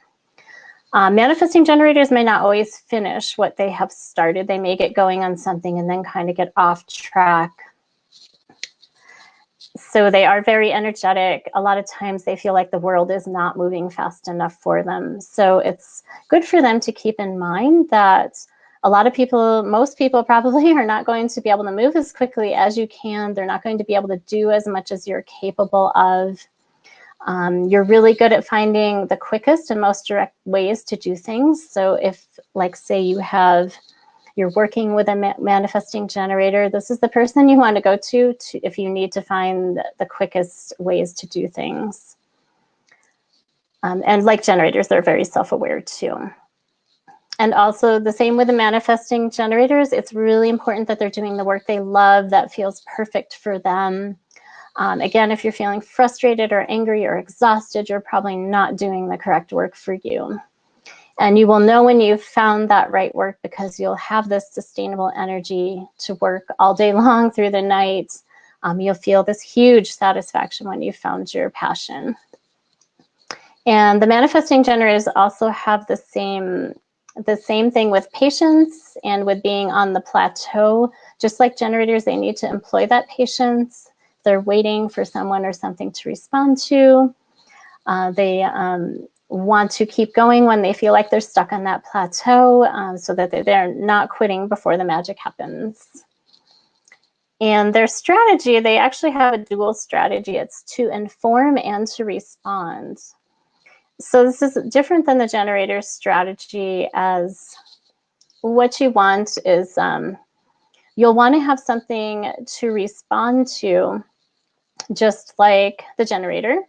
So you'll want to have something to respond to listen to that sacral center, whether you're getting that or looking for the opportunities that are coming. So once you have received that and you're ready to move on and make this decision, the other step you want to do is you want to inform the people that will be involved, that will be affected by this decision, so that it doesn't come naturally for you, because you may feel that, why do I need to ask anybody else? Like, maybe this person's going to try to stop me from doing this. Maybe they're going to talk me out of this. But just know that you don't need to ask permission. You don't need to change what you're doing. You're just basically informing the people that will be affected of the plan. So that by doing that, you're then operating in a way that's correct for you, for your design, and you'll gain more support from others. They won't feel like you're on this train that just took off and went down the track and just kind of left them not knowing what's going on. So by informing, you're just helping make the relationships flow more smoothly and reducing resistance from the people that are affected by this. So with maintaining your energy, this is similar to generators as well. You can do this by just making sure you're burning off your energy as needed throughout the day. They have a need to stay active to remain healthy as well. And with the manifesting generator, the thyroid can be vulnerable, like if you're not living your strategy or if you're not being active enough. So just like the generators, you can make the best use of that energy by making sure you're wearing yourself out well each day so that you're ensuring that good night of sleep. So that's the manifesting generator. And the next one I'll talk about is the projector. So and I'm a projector, full disclosure. So 21% of the population are projectors. So it's kind of interesting with the projectors because as we're undergoing this human design shift that's going to be fully complete in 2027, the projectors are moving into becoming the new leaders. They're basically taking the place of what the manifestors are right now. And they're also going to be administrating the new world. So we've been in this process of moving into that new energy, the 2027 energy, over the past several years. And all of us as projectors are just assimilating our new roles as of now. So a projector is basically a non-energy type. And the non-energy types, the projectors, are here to act as a guide for the energy types, which are the manifestors, the generators, and the manifesting generators. And we're also here to assist them to learn to use their energy in an efficient way. So we're like the project managers that are overseeing the project, guiding the workers who are actually doing like the physical work or the intense work. As a projector, you're not here to physically do the work. That's the job of the energy types. We're not genetically equipped to do that. The energy types can't always see the best way to use their energy efficiently. And really, as projectors, this is where we shine, is by helping them to see that best way to use their energy efficiently. So by asking questions of the energy types, this will help us guide them in that way. So projectors are also naturals when it comes to understanding systems, which also helps them to understand others as well. So then they're able to read the energy of others and then become that guide for them. Projectors really tend to have a strong intellect. They're often the eternal students, which I can say that's definitely true for me. They enjoy studying, they enjoy taking in information, and sometimes that can make it a little hard to differentiate from your inner wisdom and that of other people and other information around you. So as a projector, you really need to feel recognized by the right people for you specifically. So if you are surrounding yourself with people who are recognizing you for who you truly are, and not this false perception of who they think you are or who they want you to be, then you'll know those are the right people for you. They'll recognize you for your own unique gifts. Your personal fulfillment and achievement is really going to depend on having the right people in your world. So that is super important if you're a projector. If you feel like you're in a situation where you're not being honored and recognized, then it's time to move on from that situation. And projectors can often feel exhausted and burned out because they've always been taught, like the other types, we've always been taught to initiate and to push and to just do it and to just make it happen. But by doing this, we're not being our authentic selves. We're really compromising our true essence, which then is going to cause bitterness for us and resentment. We're always kind of in this space where we feel like we need to get others to notice us, to recognize us. And sometimes we push for that. And the harder we push, the more invisible we're going to feel and the more exhausted that we're going to become. So as a projector, we're very sensitive beings. Our strategy is to wait for the invitation as a projector. So we have this really powerful aura, this powerful energy, which others notice strongly. And sometimes it can feel a little invasive to them because it's kind of a probing energy. And some people are going to feel that more strongly than others. So as we move throughout our lives as a projector, we need to wait to be invited into the major decisions of life, which would be like career or business, love, where to live, and connecting in relationship with others. So waiting to be invited really helps us to live fully into our strategy for our particular type. So once you receive this invitation, you're free to manifest and generate as you wish. You then have the go-ahead to just go and do that, accept that invitation if you want, or don't accept it if it's not the right one for you. It really has to feel correct for us. So if it doesn't, we may find later on we have taken this invitation, it really wasn't right for us. Then we end up having to extricate ourselves from a difficult situation or maybe a relationship that feels wrong for us. So really important to make sure it's the correct invitation for you.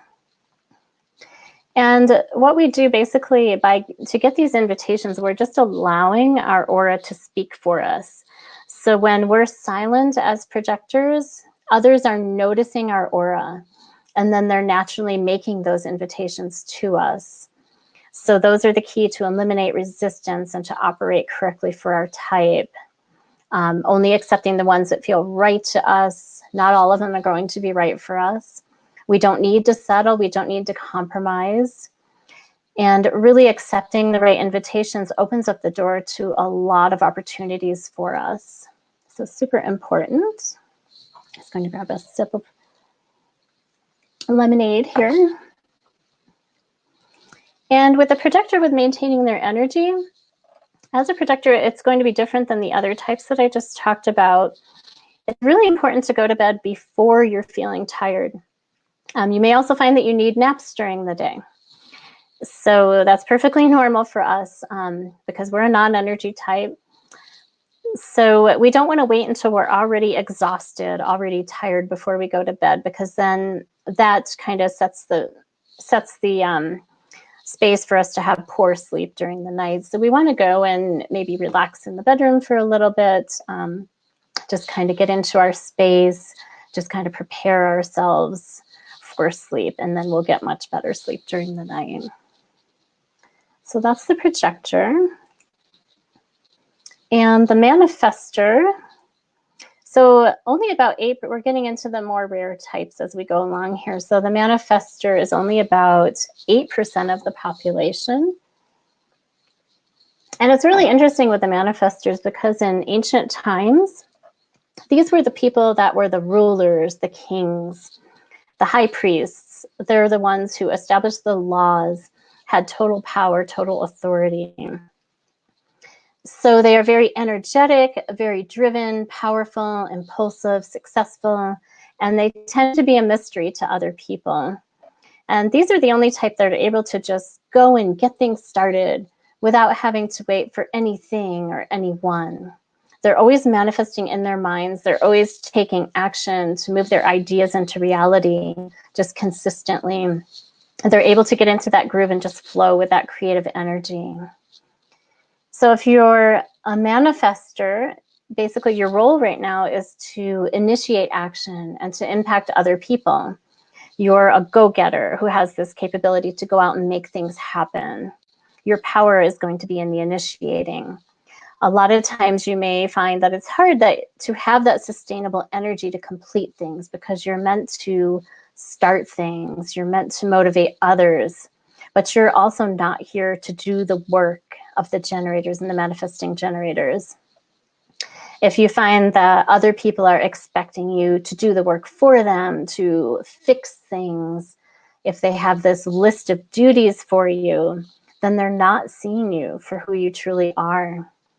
And you'll find as a manifester that the typical 9-to-5 job is going to be exhausting for you. And you'll probably feel angry if you're stuck in a situation like that because it's not right for your type. And as a manifester, you're also not here to be told what to do.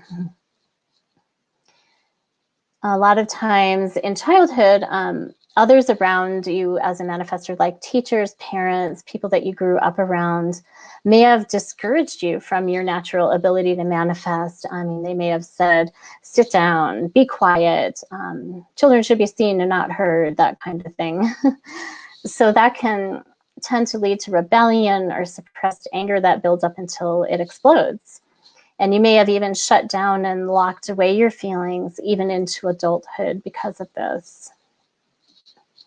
You may also find that you may trigger other people because you have this really powerful aura. People are going to be thrown off balance sometimes just simply by you being there, even if you're not saying anything or doing anything. So it's something not to take personally. It's just part of your design. Other people may feel nervous around you because they just don't know what to expect from you. Like they don't know necessarily what's going to happen or what you're planning. And this is why informing is such an important part of being a manifester, so that you're kind of opening that up to let people know what's going on, making them feel a little more comfortable. And just be aware as a manifester, since you're only 8% of the population, most other people are not going to operate in the same way as you. They're not going to have that same initiating energy that you have. You have the gift of being the only type that's actually designed to step forward and do that without waiting for anything else to happen. And we'll just talk about informing. We talked about this a little bit with the manifesting generator.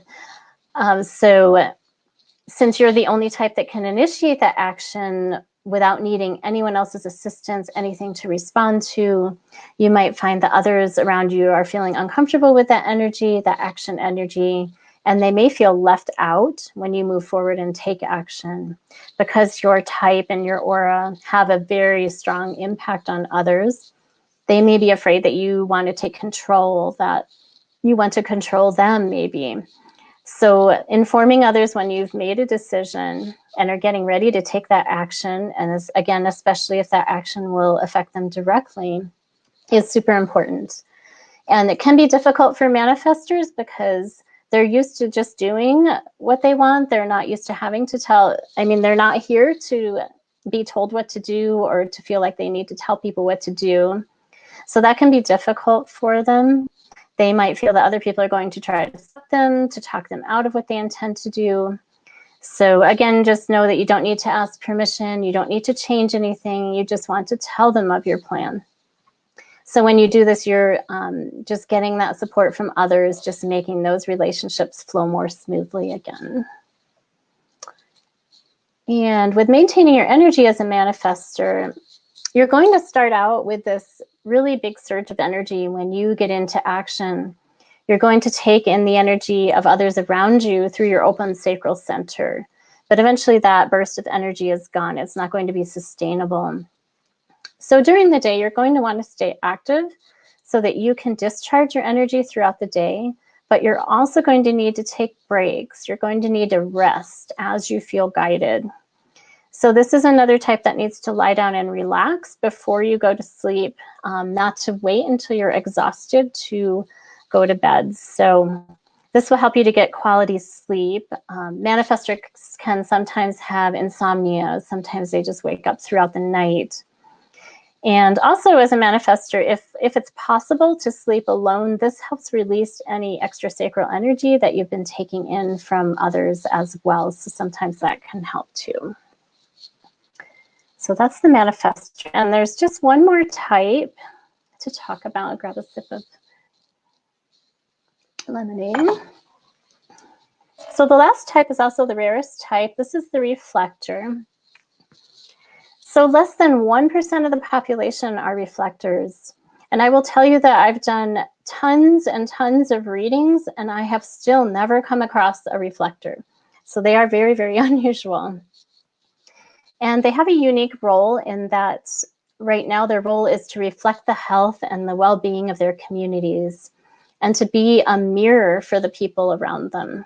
So this helps provide those people clarity about who they are as a group. So the reflectors have, and if you've seen a human design chart, you might know what the centers are. There are 9 centers. The reflectors are the only type that have all 9 centers completely open. So they're very unique and very sensitive beings. And as a reflector, you would also be the only lunar type of the 5 types. So again, you're designed to reflect the health and happiness of your community. And this helps you to see your own truth reflected through the people that are around you as well. So the reflector's strategy is to wait through the lunar cycle. So your personal strategy is, and this is to make the correct decisions for you, and is to wait through the entire lunar cycle, which is 28 to 29 days before committing to a decision. And you can see how hard this could probably be to do for a reflector.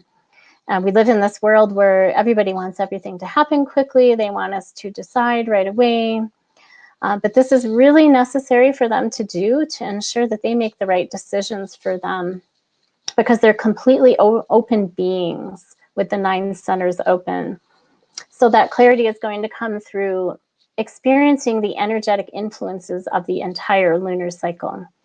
So not waiting for this clarity can bring about disappointment. It can bring about regret when you get to the point where you discover that you've made a decision that's not right for you. The other thing that will help if you're a reflector is to talk about your decisions with people around you that are supportive while you're waiting out this lunar cycle, because reflectors can connect into the truth of a potential decision by seeing it reflected back at them as well. And the maintaining their energy part, reflectors are another type that can best honor their energy by going to bed before they are actually tired. And they also should take some time to rest supine, which is just on your back, before falling asleep. Yeah, so those are the 5 types. And the other thing I wanted to do with you is I just wanted to really connect you into your divine being, to do a quick meditation here that's going to connect you into being fully aligned in your being, into your future self that feels fully aligned, fully grounded in their being, just really knowing who you are and what you're here to do, how you want to move forward. So if you have just a moment, just take a moment to go ahead and close your eyes. And just take a deep breath in and let it out. Go ahead and take another deep breath in and let it out. And just really ground yourself in your body. Take another deep breath in and let it out. Just feeling yourself really grounded in your body, feeling really grounded into Mother Earth. Just picturing there's a cord coming from your root chakra, going into Gaia, connecting you powerfully there.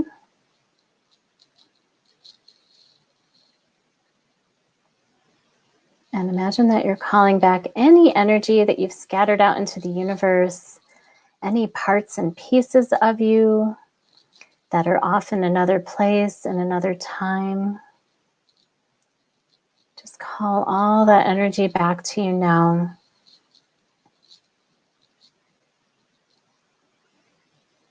And feel what it feels like to have that energy return to you. Notice what it feels like to be in your physical body, connected to your core, connected through the solar plexus area, your power center, connected to your heart, your throat center, which is your voice, connected to your inner wisdom. Just feel that deep connection with your physical body.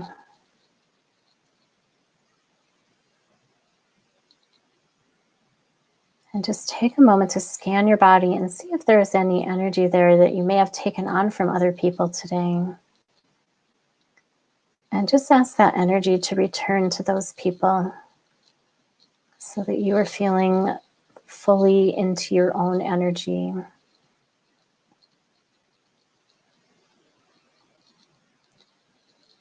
And then just allow yourself to be even more connected, more open to abundance, to prosperity, to your passion. Imagine that your whole being is expanding into those feelings. Really connecting with those feelings of abundance, prosperity, passion, love.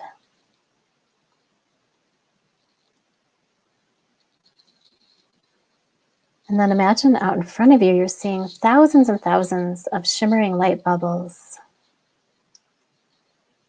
They may look like stars, they may look like bubbles, light, whatever you're seeing is perfect for you. Imagine that you're searching through those and just looking for the brightest one. You're looking out into the horizon and you'll see the brightest, the most amazing light is going to get your attention. And this light represents your divine aligned future self that's completely in alignment with their being, completely filling themselves up with that being. So once you see that beautiful light, just allow the other ones to just start fading away. Just really putting the focus on that one big, beautiful light. This is your awesome future self, your optimal future self. The one where you are completely aligned with who you came to this planet to be. The one where you have everything that you want. And you're just literally going to be stepping into that living dream.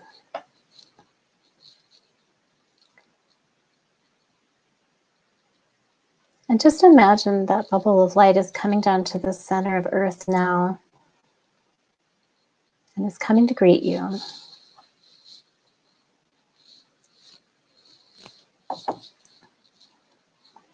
And it opens up and out comes your future self, your divinely aligned self. One that is representing 3 to 5 years from now. And just notice how amazing, how magnificent he or she is.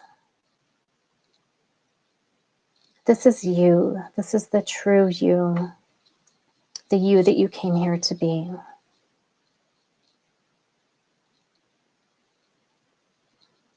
This is your future self 3 to 5 years from now. Notice how radiant he or she is. Notice how abundant he or she is in all areas of their life. They have the time to do what they want. They have abundance and success. They have an abundance of finances that will support all the desires that he or she has. They have an abundance of passion and opportunities in their career space and their heart's calling work that allow them to live out the passion. There's an abundance of health and well-being and vitality.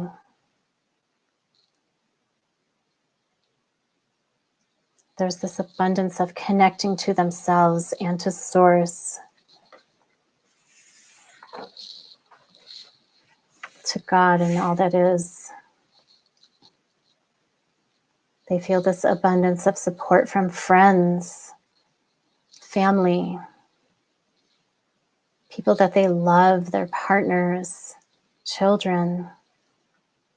It's from every single aspect of their life.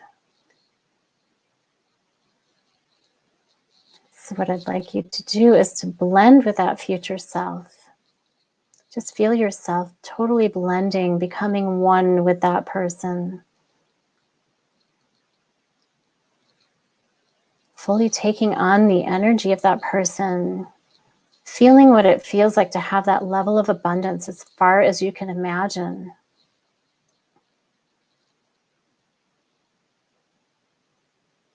Feel your vibration raising as you connect with that future self. Feel that alignment happening. She's sharing her experience with you. Let her show you him or her show you the pictures of what your life looks like in 3 to 5 years. What activities are you doing? Who are your friends and family, your partner? Where might you be traveling? What kind of work are you doing? Just allow yourself to receive these images, these mental pictures of what she's experiencing. And just really strongly connect with that energy, just raising your vibration even more to feel what it feels like to have that level of abundance, success, prosperity, love, passion, happiness.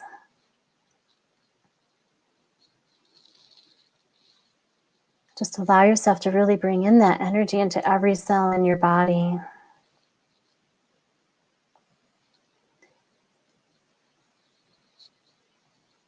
And as you're bringing in that energy of abundance, success, and passion, prosperity, love, happiness, just know that doing this on a consistent basis, in that 3 to 5 year time frame, your life is going to be just completely more abundant, more on purpose, more passionate because of what you're doing right now. Literally just shifting your entire life. Your inner being, your outer being, your physical world, your physical body.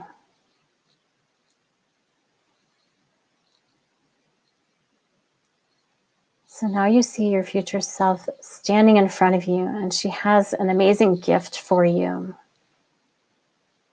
It might be an energy healing. It might be some advice. It might be an actual physical gift.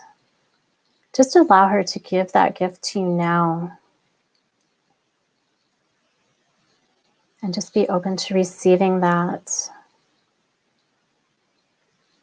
Just notice what that gift is. And keep that in your mind. Receiving it gratefully.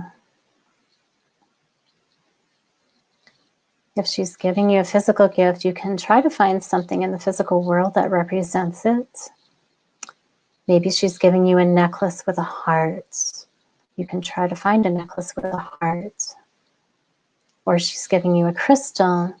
You can try to find a crystal that represents what she's given you, so that seeing these items will remind you of that special connection with your future self.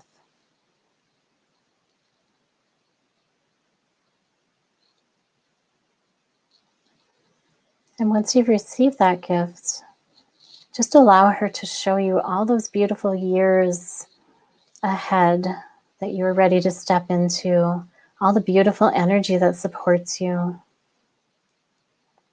Just waiting for you to step into that energy of abundance, success, love, happiness, joy. And it just goes on and on for you. Just living in your true aligned power. Just choosing to live that on a daily basis. And just imagine that there's a line of light between your heart center and her heart center. Just knowing that you're building upon that energy every day, and that you can connect with your future self anytime you want. You can develop that relationship with her, him or her, making it even stronger.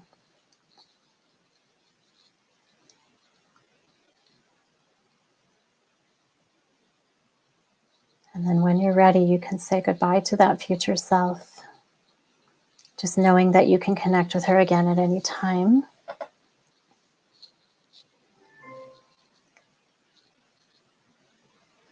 And just allow him or her to fade off into the sunset, into the background. And then allow yourself to come back into your own physical body when you feel ready. Just taking in a nice deep breath. Taking it in, letting it out. Taking a second deep breath in and letting it out. And then one more time, breathing deep into your body, just connecting to your body as you're breathing, just feeling the chair beneath you, wiggling your toes and fingers, really feeling yourself into your physical body again. And then when you're ready, you can go ahead and open your eyes and just know that you are connected to that future self.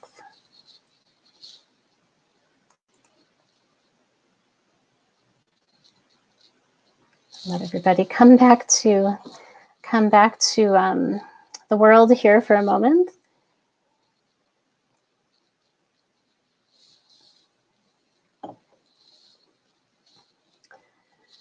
Yeah, and hopefully everybody's feeling good and feeling ready for our next speaker here. I'm just going to tell you where you can find me, and I will put these links in the comments as well. Probably the best place to find me is in my Facebook group, which is called Awakening to Your Cosmic Design. You can just type that in on Facebook and find it, and I will also leave the link. And I also have a free gift for any of you watching, where you will receive a copy of your human design chart and a longer description, a more detailed description of your type. So if you're curious to know what type you are, I will leave a link there for that. You can also private message me on Facebook if you like, and I will get that out to you. And I'm just going to, I think I'm still in this space myself right now too. I'm just going to introduce our next speaker to you as well. Victoria Jane Chisholm will be next, and I know she's going to be talking about dragons, which sounds amazing to me. I love dragons, so I will definitely be watching. And I can't remember what the other part of it was. I'm sorry, Victoria, I can't remember the other part of what you were going to talk about, but I know it's going to be amazing, so definitely watch that. Hey, Tammy, and Kathryn's thank back. you Hi. so much. Oh, thank you. That was Thank you. actually really brilliant. And the way that you comprehensively broke down all those aspects of human design is really helpful, because I know that I get confused when I think about the different aspects of human design. Yeah. And you have a real gift of being able to break that down so people can really get it. So thank you for thank sharing you. that. And thanks for sharing a free gift with our viewers. That's very generous of you as well. Yeah. Thank you for Perfect. sharing your light here, my dear. And yes, thank we're you going to for bring on having me. Victoria next. So thank you so much. And feel free to create a post in the group and put all your goodies in there too. And people can easily find you there in the Global Acceleration group. Okay? All right, sounds perfect. Thanks, Tammy. All right, Mwah. bye, Love and peace, my everybody. dear. Love to Stay you. safe. Yes. Okay, guys, we are in the home stretch here. We have our final presenter of the day. Well, I guess I'm the final presenter, but maybe I don't count. No, I want to definitely bring in somebody who's going to really bring the vibe up here before we close out of this summit. It certainly has been a tremendous journey having everyone here, having everyone present. And if anyone is sharing my same sentiments, I don't really want it to end. Hands up if you don't really want it to end. If you're not really ready for it to end. And here's the thing. Yes, especially here in the US, I'm not sure what is happening country by country, but we are going to be having the lockdown, the quarantines, the social distancing for quite a bit longer.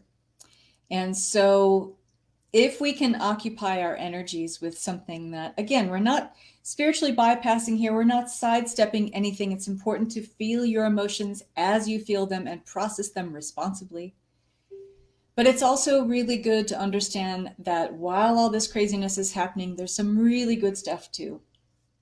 There's some beautiful energy coming through from the human collective, people really coming to the fore to help, people really coming out of their comfort zone to step up and step out of the shadows and be a light, be a beacon, hold space for each other.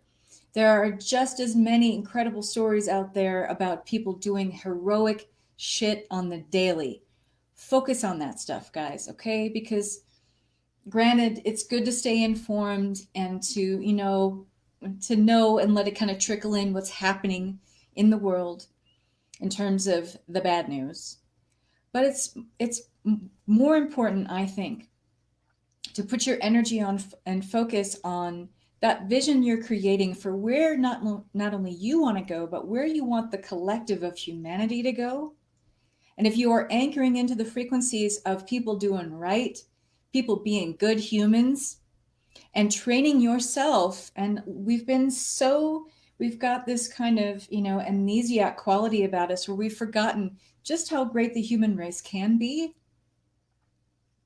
And so if we are taking our frequencies and our vibration, our really powerful energy, our vessels of our human beingness, and taking a lot of that energy in of humans being heroic, humans being compassionate, humans being tenderness, filtering all of that into our human vessel and letting that expand and create a space within us where we can hold that frequency too. And we can enact a new way of being. We can be the examples for the rest of the human family to say, this is how you do it, folks. This is how you be that light. This is how you be that teacher. You don't have to get up on a soapbox and tell everybody how to act. The way we really learn, the way we download a new way of being that benefits the many instead of the few, is by simply acting that out every single day. I'm trying to be more responsible about that myself. I'm not trying to espouse anything to you that I'm not challenging myself to do already, right? I want to challenge myself to be a better human.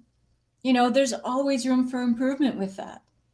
And I'm really going to, put myself to the test and see where I can do that. See where I can step up even more. You know, I'm very, very healthy. So maybe there's something that I can do where, you know, I can volunteer a little bit more. You know, maybe I can contribute in some way. I can get imaginative about, okay, if I have to practice social distancing, where can I contribute? What can I offer? Where can I be of help? Where can I up the ante on what it means to be of service? And I put that to all of you as well. And I wouldn't hold you to any standard that I wouldn't hold for myself, you know. But this is really time to, you know, show up and be worth our weight in gold in terms of how we want to treat even those around us and our, you know, our close connections, our intimate family members, our not even our extended family, but kind of move that out more and more past our extended family, past our neighborhoods, past our communities, past our workplace, so that our compassionate reach becomes much bigger than we ever thought it could. This is the vision we are anchoring here, guys. This is the love that we all have the responsibility of bringing to the world now, okay? So I'll get off my soapbox and bring in lovely Victoria. Hello. Hi, how are you doing? Good. Can you hear me okay? Yeah, I can hear you. Can you hear me fine? Yes, we can. Perfect. So get excited, guys, because I'm excited about this. I'm going to be tuning into this. Victoria Jane Chisholm is our next presenter, and she's going to be talking about up-leveling the Earth's vibration. Perfect segue after what I was just sharing. Yes. And protecting your energy with archangel dragons, and starseed Archangel dragons, yeah. Beautiful. I'm so excited. Victoria, thank you for being here and bringing your light. I will leave you to it. No problem. It's been lovely being here, and thank you for this wonderful event. It's been a fantastic 3 days, and I've enjoyed being able to jump in and see all the lives as they've been happening. There's a few I've got to go back and binge watch, but this has been an absolute extraordinary 3 days, and I'm so glad that when I saw this event pop up on my feed, I was like, yes, and I need to bring the dragon energy to this party. I need to bring it up. Hi, lovely. How are you doing? I've got the comments on live, guys, so I will try and respond to you. If you ask any questions, I will try and, you know, speak to you as I go and take everyone into play. So basically, I'm Victoria Jane Chisholm. I am the intuitive listener, guys. And basically, what I do and part of my life mission is to help people reconnect to the dragon teams. I'm also trying to help people reconnect into the Fae. The Fae is very poignant just now because there's a lot of environmental issues. There's a lot of illness. There's a lot of time that we've been told to reconnect to nature. So when I started working with the Fae, overall, it was, the dragons. When I first started with the dragons, they quickly turned up the volume on my abilities. I had already had strong abilities from age 7 kicked in, guys. I was able to see spirit, hear spirit, smell spirit by age 7. And I was very aware of the spiritual world around me. By age 12, my healing hands abilities kicked in then in a very strong, profound way. It started off for me with animals. No surprise there, I don't think. But you know, I went into veterinary nursing, but I was more poured into learning about holistic medicine and Reiki and things. So I sat my first Reiki level 1 about 16. And then it was a long gap for me before I went on and did Reiki level 2 and got my master's. But for me, I knew around age 12, there was another sort of energy out there that it felt heavy to me at the time, but it was really strong. And I knew it was a misunderstood energy, and I knew it was a really good energy that could waken things up around me. Because each time I touched into it, my senses just got more wild and louder. Hi, Tammy. So it's, it got really exciting for me. And I enjoyed feeling that energy, but I didn't really understand it at that stage. And then as I got pulled into Wicca and things growing up, I was into Wicca from quite a reasonably young age, about 15. I'm pretty sure most people in my life thought it was a stage, you're going to the route of it. But because I already had my abilities awakened, with all my psychic abilities and the healing hands, I knew that was very much the path I needed to walk, was the path of understanding the craft and things for me, because it fitted in with my life. So, but even back 10 years ago, guys, it was not okay to speak about dragons in these communities. It was not acceptable. You were seen as a dark witch or some nonsense for tapping into this energy. And I remember looking at all these myths and reading all these stories and thinking, this does not resonate. None of what I read resonated with me. If you still search dragons today's, guys, on any search, you're going to get a whole heap of Game of Thrones stuff, Dungeons and Dragons fiction play, to actually scroll through it all and find the real facts, the real myths, the things that have solid truth attached to them, is really super hard. It is really super hard. But once we touch into this dragon world, if you like, everything expands super rapidly, guys. So when I deal with, I know there's a lot of practitioners out there that say, oh, dragon energy, no, you don't want to play with that. It's too low, you're below your vibration. No, guys. Dragon energy starts off with the elemental vibration. Okay, so we're looking at 4th and 5th dimensional dragon energy at that stage. But dragon energy goes all the way up to 9th and 10th dimensional vibrations. They are also intergalactic. So we have lots of options to work with the dragons on. I have people come to me and say, sometimes in a very jokey, roundabout way, they're like, oh, can the dragons help me clean the house? I was like, no, but they can help you get more organized about organizing your time so you can get round to doing those cleaning jobs around the house. And quite honestly, with all these lockdowns, we've got in the second week of lockdowns here in the UK, we just started the second week here. We've been given a big time out to get all these cleaning jobs, all these organizational things done at this point in time. So you can use dragons, or work with dragons, I should say, not use dragons. So you can work with dragons in a multitude of ways that will improve your life. Okay? And I am someone that I like to keep things simple. I don't like to overcomplicate things. I'm not going to add roots and things like that if there is no need for them to be there in the first place. So for me with dragons, one of the first things I do when I'm connecting with them is, if in the beginning I used oracle cards for it, and I still use oracle cards as a touchstone. For me, it's a quicker way for me to tune into a certain dragon type or certain dragon energy.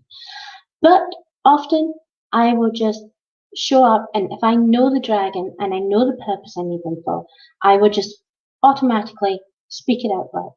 I will say, Emerald Green Dragon, please come and help me heal this individual today. I'm going to send them a boost of energy. I'm going to up their immune system for them. I'm going to make them stronger. These are all really useful things to know and to have. And even my little girl, who is 5 years old, and I've taught her about dragon energy since she was probably about 2.5. And even now, she will scrape a toe, fall, scrape a knee, bunch her toe, anything like that. I said, Mom, I think we need to call in Emerald Green Dragon. And I was like, okay, we'll call in Emerald Green Dragon. And we'll just give you a blast of some Reiki energy as well. Because dragon energy has a very strong potential and a very strong feel to it. That when it's done, you get all these dragon attunements and things that you can add onto your Reiki skills. I actually went once, the dragons gave it to me. That's the way I'm going to put this. The dragons gave me this huge download towards the end of 2007. Yeah, no, 2018. 2018. And gave me this huge download to this big dragon healing with the fire breath modality that I co-created with the dragons at that stage. And for me, that was something completely out of my comfort zone. I enjoy learning with the dragons, but I wasn't ready to be, I think, seen in my full light at that stage. But one thing I've learned over the years with the dragons is hi Sarah, if they want you to know something, right? If they have a lesson, some wisdom to impart to you, they will not leave it alone. They will literally, I always say this to my clients when dealing with dragons, is if you keep ignoring the signs, you keep ignoring the messages that experience is sending to you, and you are not getting it, the dragons will come over and hit you over the head with a 2x4, basically, until they've knocked some sense into you to get this particular message, right? I said I was using Archangel dragons tonight because the archangels, the dragon energy, the unicorn energy, and I believe some fey energy as well, all live in the same realms. They are all very much stepping stones up into ascension and honoring our vibration, honoring our personal growth, honoring our journey. They make us stronger when we work with them. There's no doubt in that. Absolutely none. There is only all the archangels and many, there's many other angels as well who are not archangels that work with dragon energy and team up with the dragons. But there's only one archangel that actually has their own team of dragons, which is Archangel Gabriel. I need a little when you speak.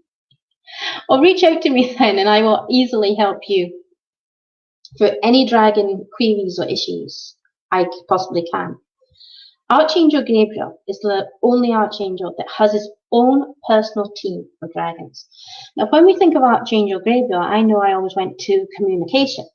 He wants to give you that stronger voice. He wants to make you stronger, project your message more, help you clear up those communication issues. But he also purifies. That's the message with Archangel Gabriel we're going to use here. He helps us to tap into that self-discipline that allows us to ascend faster and allows us to organize our thoughts. In a way, we are all having to self-discipline ourselves just now as these countries have gone into lockdown, as we are having outer systems saying we can have there's a limit now placed on us. And that doesn't feel good to a lot of people. But if we say, okay, for this short period of time, for this super short period of time, I'm going to refocus my energies onto all the things that are super important to me, all those miniature projects I put up, that book I've always said I'm going to write and never do, that photo album collection I'm going to reorganize and never reorganize. I don't know if you guys are like me. I have packets of photos all around my flat in different drawers that have been stuck there to get them out of the way so the kid didn't get them, they didn't get something spilt over them.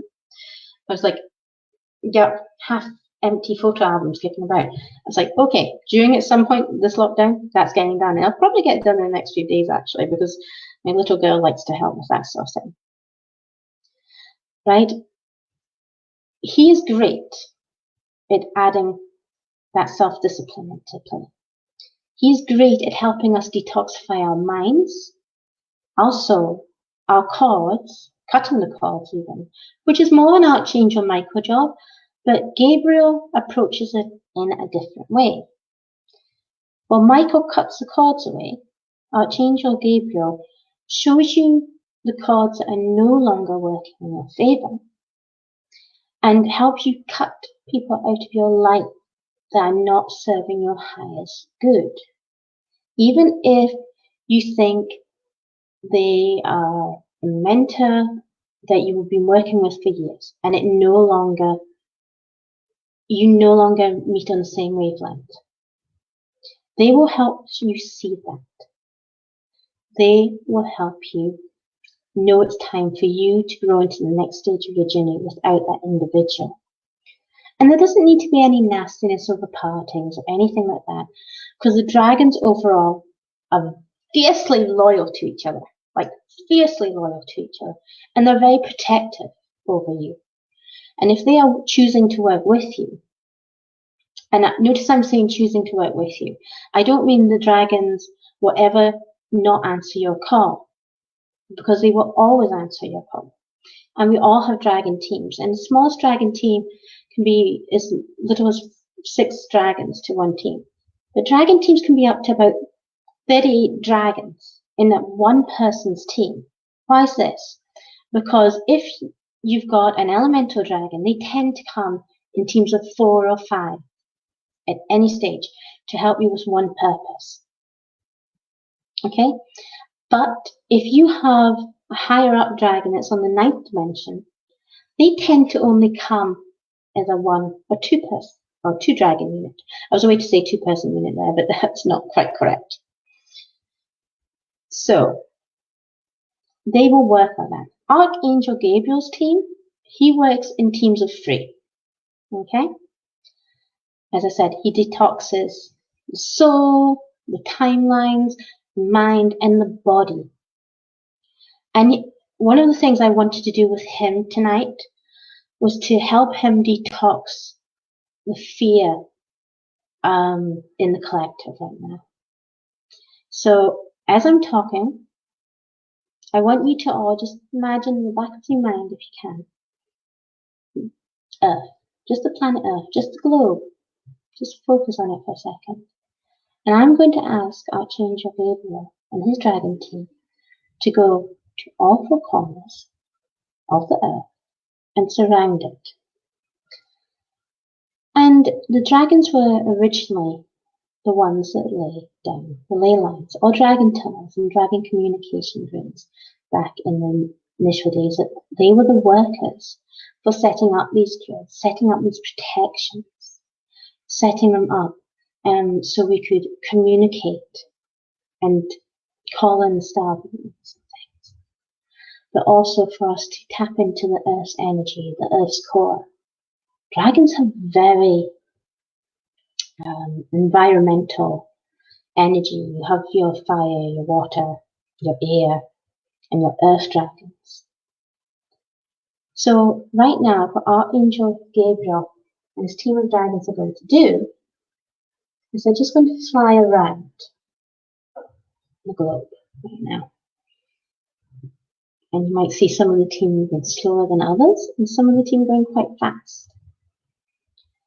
They are just picking all this negative energy and transmuting it back into pure, clear, loving, harmonious energy to show us new beginnings, to show us hope, to help us ride out the waves as they come up in the following days. They're going to make it so much easier for us to relax, to be, to trust. They're going to help us also break down some negative habits that have been in our lives. We're going to see the truth in our relationships. We're going to see the truth in our own personal development. If overeating is an issue, if needing to have junk food in the house is an issue, if you could be recycling more, there's lots of things that this dragon does. So I'm going to get them to work on that just now. And Archangel Gabriel has this fantastic diamond light, and sometimes he presents himself with this huge diamond on his chest, and he just sparks out, pushes his shoulders back, and projects the light of this diamond.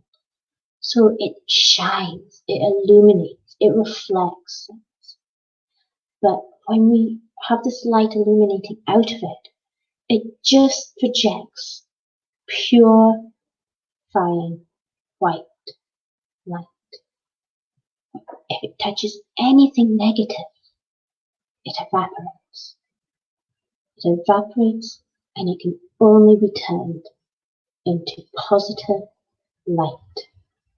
It's so uplifting to us to do this. Okay? Now, one other dragon I'm going to bring into the party, and I already mentioned her a little bit, is Emerald Green Dragon. Emerald Green Dragon can be used for any minor cut, graze, all the way up to helping people who are going through cancer treatments and things like that keep up their energy, strengthen their immune system as they go through these horrendous treatments. I've had friends here in the UK that have had to go through such treatments. This dragon can boost them up on the hard days, keep them going, keep that fighting spirit going, help the blood cells rebalance, regrow, rebuild much quicker than what doctors expect. So Emerald Green Dragon, I'm going to have her come and look down on the earth and breathe that beautiful emerald green light all over the earth. So it's like a beautiful shield. It's very calm, soothing balm that's healing us. It's allowing the doctors and nurses to do their job more efficiently, giving them their protective gear, giving them the ventilators, and helping this virus evaporate from our energy, from our hemisphere, from everything. To break it right down. Just see it turn to ash. Nothing more than just ash. She will help speed this along for us. But this is what she does, and she does it so well.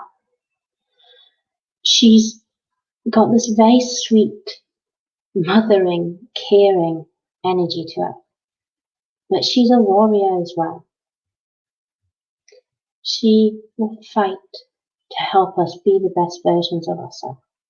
She will help us project the healthiest energy, the healthiest vibration we can.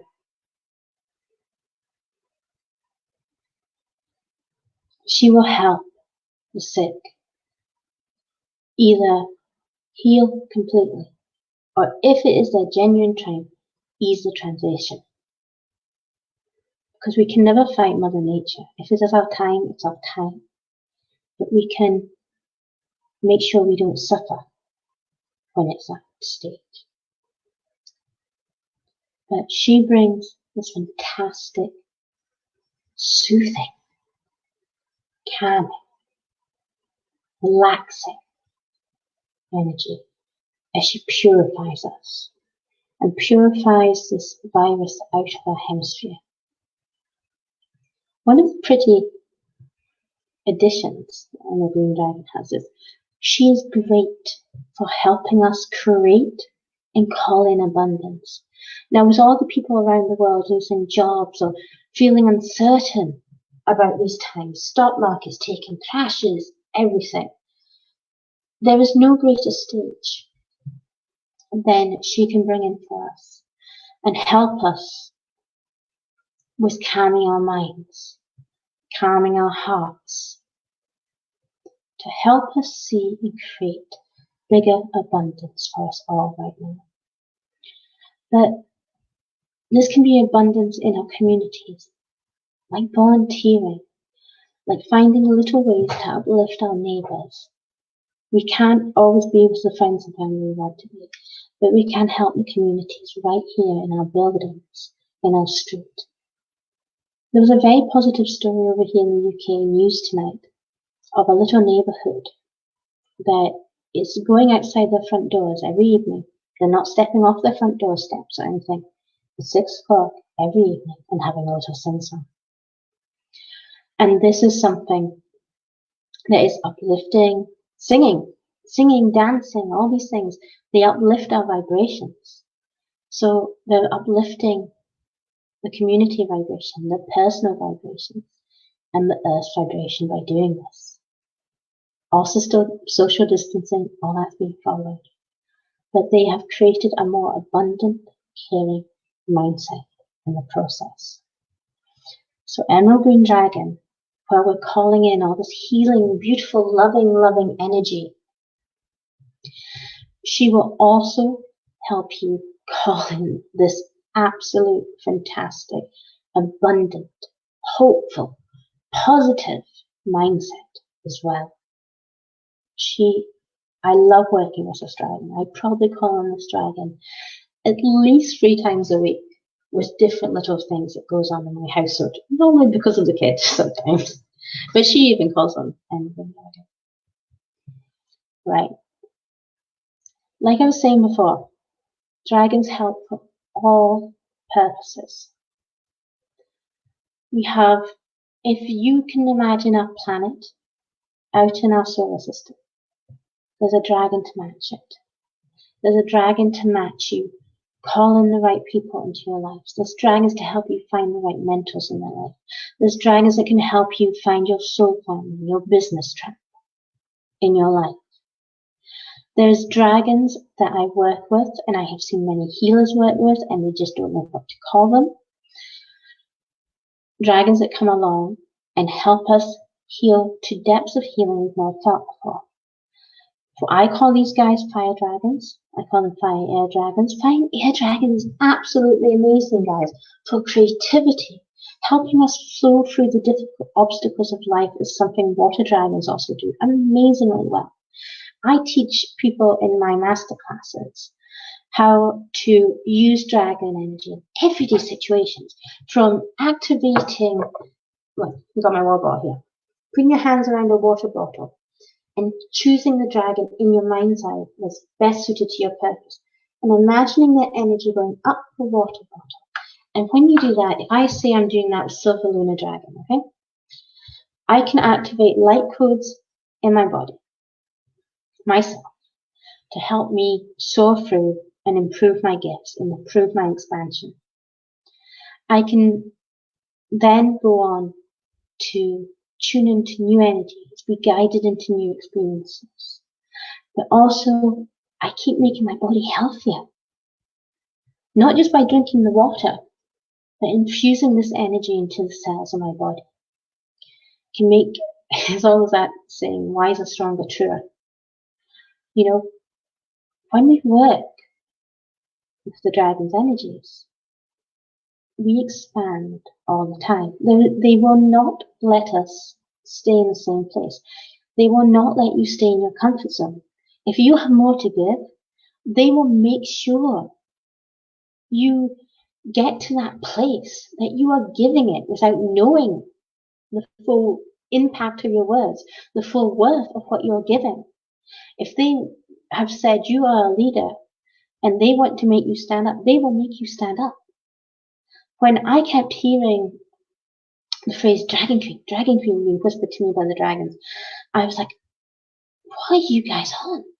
I'm being honest, guys. I was like, what are these guys on? And I was like, I'm not comfortable with a title like that. I'm not comfortable with, I didn't even know what a Dragon Queen was. Apart from like seeing Game of Thrones and things, and that's not a show I've ever seriously watched. I knew of it from memes and things like that going around Facebook. Not a show I sat down and watched, ever. But if you look up Dragon Queen, again, you come to the daft things of the Dungeons and Dragons, the Game of Thrones, and you see, if you have to dig really deep into the myths of what Dragon Queens were, there's only ever a group of 5 Dragon Queens ever written down in mythology, timelines, and things like that. And the queens, Dragon Queens, were at sea. They watched over the sailors. They protected sailors. They watched over people that worked in trades. They watched over weary travelers. Their main purpose was to protect, to nurture, and to be warriors. They all have this warrior quality to them, like every single one of them. If I can find spiel about the Dragon Queens, I will share it in the group because it's really quite interesting. But the dragons kept bringing this up to me over the course of 3 months because I really did not want to acknowledge this message, guys. But as I said before, dragons, if you are trying to ignore a message, they are trying to give it to you, they will hit you over the head with a 2x4 until you wake up. They do not allow you to rest there and be still. That's not allowed. You have to keep going. but you have to keep growing at your own individual pace. These guys, they wouldn't let this rest with me. They really, really wouldn't. And I thought it for the longest time. I would say it was probably only to the end of last year that I got comfortable enough to claim it and say, okay, I'm a reincarnated dragon queen. And I still feel pompous saying it at times, but it's what I am. It's part of my energy, and this is part of my mission, to speak about these dragons in this way. As I said to you already, we've got white dragons, we've got silver dragons, silver lunar dragons, we've got solar dragons as well. Solar dragons are great for waking up our DNA, guys. They're absolutely massive for awakening our DNA. Solar dragons and silver lunar dragons will often tag team. So if I see solar dragon in someone's team, I know silver lunar dragon's probably going to switch out with them in about they usually have like a time span of 2 weeks. I'm not too sure why they have time spans of 2 weeks, that they will hop in and out of a person's team to check on them. It's also a good way of making sure our energy, our feminine and masculine energy within ourselves stays balanced, because solar dragon produces more of the masculine energy, silver lunar is much more of the feminine energy. One is highly creative, one is highly practical. We balance these aspects out of us all the time. So this is why they float in and out of our teams. I want to call in now this pure white dragon from Orion. Now this is the guy that I picked to come in from the from the 7th dimension. And I want you to see in your mind's eye, again, that fantastic globe of energy of the world. This is a massive dragon, very serpent-like body. He has these huge wings of bright white light. There's like beams of light. Just imagine in your mind's eye that he's hugging the earth just now. And you see all these lines going up the sides of the earth from his wings. See all these lines that are protecting. It's like a shell. We can't come under attack from negative forces. We can't come under attack from negative star beams.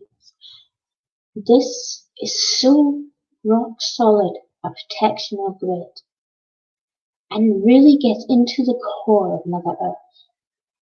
Really gets her right into that core, past all the molten lava and everything, and just pushes light from every single cell, from every molecule, from the center of Mother Earth, all the way out into us. This light, guys, it's so blinding, it's so strong.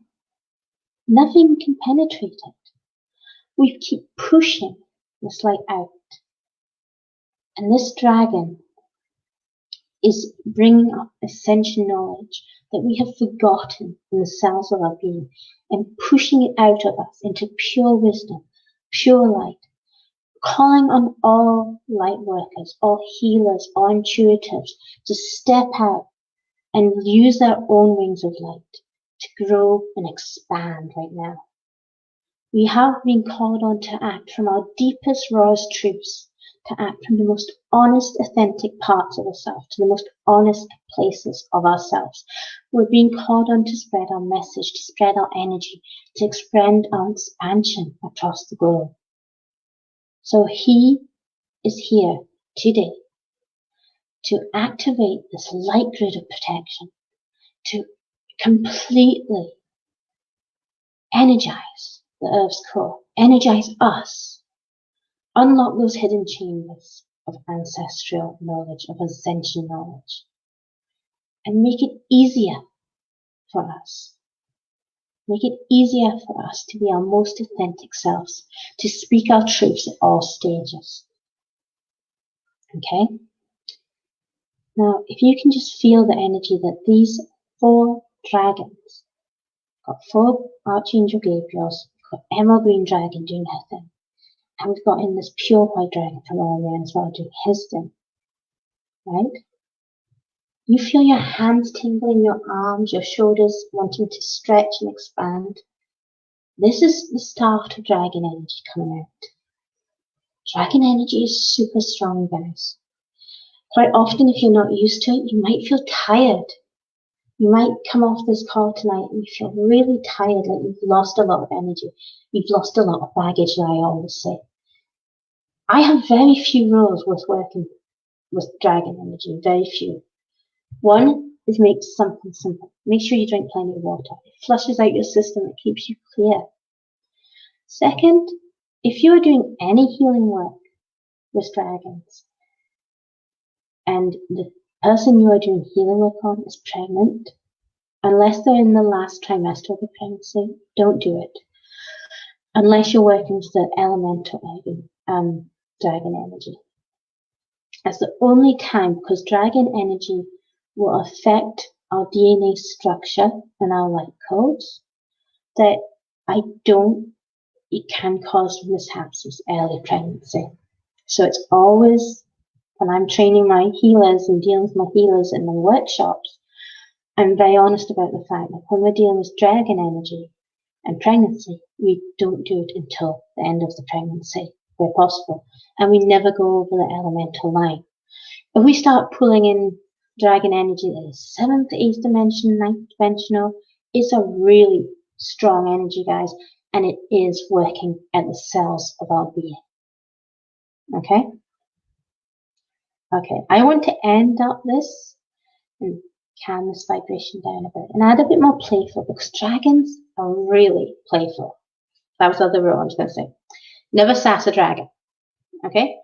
I dealt with one lady a couple of years ago, came out of a healing session, and she was taking a long time to come out of the session. I said, okay, I'm just waiting for her to come out.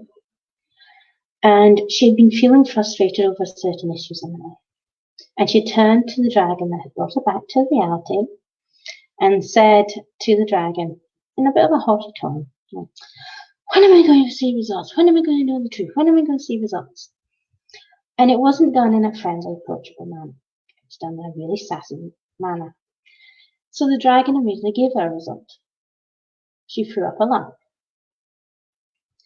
And the dragon then quickly rushed her through the medical processes. She found the doctor's appointment quickly. She got talking to the doctor. Everything was all clear. There was no issues. But she got the results of that quicker than she got the results of what she was wanting to know about in the first place, which was to do with her business. It wasn't to do with anything health related, it was to do with her business. If you say to them, when will I show the results? And you're not handling it in a polite, respectful manner, because whether we are dealing with dragons, fae, kitsu, or other beings I work with, you have to approach things the same way you would want someone to approach you. Be polite, be respectful. They are trying to show you the way. A lot of dragon energy and a lot of kitsu energy are way showers energy. They're pushing us to be unique. They're pushing us to own all of who we are, our complete individuality. Not filtered down by culture, not filtered down by society, not filtered down by anything else. We're being called on to be completely ourselves. So the last one I'm going to add to this party is one called Rainbow Dragon. Rainbow Dragon is a dragon that is highly playful. Kids hook into dragon energy beautifully, and quite often they'll hook into Rainbow Dragon's energy without even knowing it, because it's such a fun, joyful energy. And the reason I'm ending up in this dragon is because he brings in new. He really does. He opens new doors for us. He brings in the joy. He inquires us to have trust in the process. Now that is something we collectively need right now, is to have trust in this process. It doesn't matter if we're riding the waves and we have a few wobble days, because I think that's natural. We're having a human experience. It's natural to have a wobble. It's not natural to set up shop in it. It's natural to have a wobble, but not set up shop there. So, Rainbow Dragon, I'm going to get him to eclipse the Earth. It's this beautiful, tight, rainbow energy. He will help us get new opportunities into us. He will give us patience to trust this process. He will make the wait playful, joyful even. We will get that chance to create new energy, new opportunities, new ideas. Think about everything you want to achieve. Think about how you can go out and still get it, still co-create it, still get excited about it in the mornings. Now, if you just imagine him going thrice around the globe, leaving this rainbow trail right behind him, I'm just going to make him extra strong. You can feel the joy bubbling up inside you, excitement. Just feel it. Accept it. Pull that beautiful rainbow energy into your heart chakra. Feel that joy. Feel that hope. Know the better days are coming again. And it won't be a long, nasty wait. It will be highly joyful. Right? It will be highly joyful. This dragon brings reassurance. He's going to help you rediscover that inner knowing, that inner strength, that inner courage that's inside you right now. Right? That's what these dragons are here for. They bring out the best in us. They make us stronger. They give us the confidence to go out and explore and discover. Since I've worked with dragons exclusively, they have guided me back to soul memories and past lives in Atlantis. They've guided soul family back into my lives. They've guided new opportunities. They have shown me that they share the realms of the Kitsu and act as the guardians of the realm to the Kitsu as well. They have shown me the branches of Dragon Fae. They've shown me the branches of the Fae I needed to study more.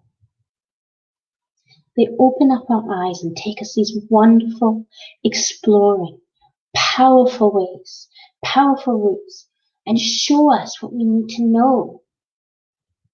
They will never give up on you. Even if you are lost in a sea of addiction or trials, and you come from a toxic family background, and your family are going, no, don't want to know, don't want to know, don't want to know. The dragons are there. They know. They will help you. And you can work with them for working with angelic energy. You can work with them doing everything. It's amazing to me, if we look back in history and we follow the myths and we follow the trail of the dragon energy throughout the mysteries, throughout the centuries, it's amazing to me to see how much it's all connected. This event is to bring in the oneness, to show the connection we have as a collective, to show the connection we have as individuals, to show the connection that we are out there trying to light up people and offer people positivity, hope, reassurance. Do I burn dragon's blood? I hope you mean the resin. Certainly don't burn dragon's blood. Dragon blood resin has a protective quality to it, but I don't. It's actually a resin or an incense, depending which type you go for. I've never felt the need to burn it. Never. I'm a bit funny, like even watching dragons die off in movies and things. I actually get like a sharp pain in my heart when I see an image like that. It's like, no. It's just, while women has been talked down over cultures and religion, dragons have also had similar stigma attached to them and have been manipulated or distorted, is maybe the better word, in movies and things. So dragon's blood was only ever given the name dragon's blood because of its colour and because of the point in time that we thought it was highly poisonous and toxic. So dragons was in religion seen as a highly toxic and evil individual as well. What I do with dragons though is I work with dragon. I don't like dragon skull crystals. I know a lot of people do. I don't. I tend to just light a candle and speak to them. If I have an oracle deck that I'm connected to, I will touch a card, meditate with it, put it up on a vision board, put it under my pillow if I'm wanting to work with a specific dragon. Quite often, dragons will come to us easily and gracefully in dreams, meditation, and astral travel. They are very good at working on us when we sleep. So we will often wake up the next day feeling quite energized after having an encounter with a dragon. And usually we've come back to new knowledge, new insights, new downloads, new passions. We come back with it all. Okay. So I'm going to get this wonderful energy to seal into our Mother Earth just now, to seal across the globe, to seal across all the countries that have needed this energy. I'm going to get them to seal it right now. And just feel that collective sigh release everybody. Protects me. I actually like Palo Santo as well. That's what I use as well for myself. Hi, Sarah. For smudging and clearing my home. I don't know why, I'm not like Hino Sage, but Palo Santo is something I use for banning the negative energies. And it's something my little girl joins in as well. She'll literally light the stick. I'll light it for her, shake it out, and we'll smudge the home together to clear it. And we usually do that once we come back from visiting relatives and things, because quite often energy gets stuck into our energy fields. So it's nice to clear it all out. So I'm just going to seal that. Done. Good. I'm going to let the dragons go back from whence they came and disperse. But the effects they leave behind them are solid.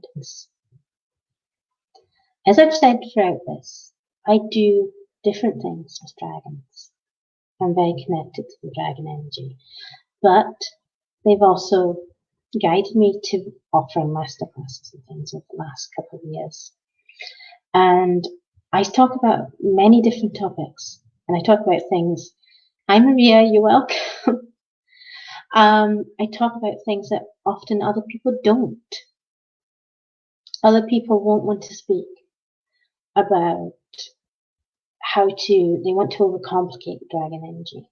So they won't often speak about the simple day-to-day uses they can do, because that wouldn't sound guru enough or something.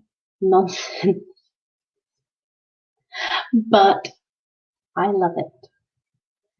I love working with talking about things that others aren't. I speak about Dragon Healing Day. I speak about the good, the bad, the things you need to be cautious of. I talk about the different dragons and what their different purposes are. I do lots of things. But one of the things I'm going to drop in the group tonight, when I'm doing all the, you can find me here on Facebook, you can find me here on Instagram stuff. I'm also going to drop access to a recording I did for one of my masterclasses. And it is to work with Archangel Michael's dragons. Now, he works with free. Most of Archangel Michael's dragons are blue in coloring. We have what I call the dragon bodyguard protectors of the royal blue dragons. These guys, if you're in a situation that feels heavy, negative energy, you're walking the street back to your house, you're waiting in line for a taxi or something like that, obviously not while we're in lockdown, but, you know, in a day-to-day setting, you just need to summon these dragons and they will flank you in bodyguard formation. One in front, two at the side, two behind you, to keep people away from you. Your energy will just be projected away stronger. People will want to stand away from you. And it will make your home much safer as well. They will stand up and make your home stronger too. So they are great guys to have in your corner. We then have the royal blue and gold dragons. This is about stepping into our truth, our authenticity, and our leadership roles when we start working with the royal gold and blue dragons. You see him with Michael, Archangel Michael's sword of justice and sword of truth, lying in these depicted showings of these dragons. And then you have a healer dragon as well. It comes in and helps us be the strongest healers we can be. Lets our words to be healing. Cleans out our throat chakra. So I wanted to gift you this recording. As I said, it was something I did especially for one of the masterclasses I did last year on the connection between archangels and dragons. But I wanted to gift this to you guys free, and I wanted to make sure you had it there. So if you wanted to, you could experience that recording as well. I'm coming to the end of my time here, and I know our lovely host is coming back on in a few minutes' time to end out the event. And it has been amazing working with you all and seeing you. And if this was your first taste of dragon energy tonight, I hope you enjoyed it immensely. You can call on these dragons at any time, guys. If you have a particular problem you would like to know if you can get some dragon help with that, please reach out to me. I'm very approachable and very friendly. You know, if there's a delay in messages, getting back to folk, it's usually my little girl that's caused a delay somewhere along the line. But you can reach out. It's not a problem at all. Dragons will help with the everyday situation. They will help with the extraordinary situations, and they will help you step into the unknown with ease and grace. I like both. I'm so glad you've enjoyed learning about these dragons tonight. There's so much more I could go on and speak about and speak about and speak about, but I don't want to take up any more time. I don't want to overwhelm you with too much information at once. So I will love you and leave you all, and thank you so much for having me here at this event tonight. Thank you so much, Victoria. That was really, really lovely. What a wonderful way to introduce people to dragon energy who don't know how to use it, and even to take those of us who are already using dragon energy into a deeper understanding and connection with that. So that was really lovely. Thank you. And thank you so much for having me. information in the group as well for people to get a hold of you. Yes, I'm away just to post that up right now. Beautiful. Thank you so much again for being part of this event. We really appreciate your time and your energy. Thank you very much, and thank you for having me here. It's been a fantastic event to be a part of. Thank you so much. All right, Victoria, bye-bye. Thank you.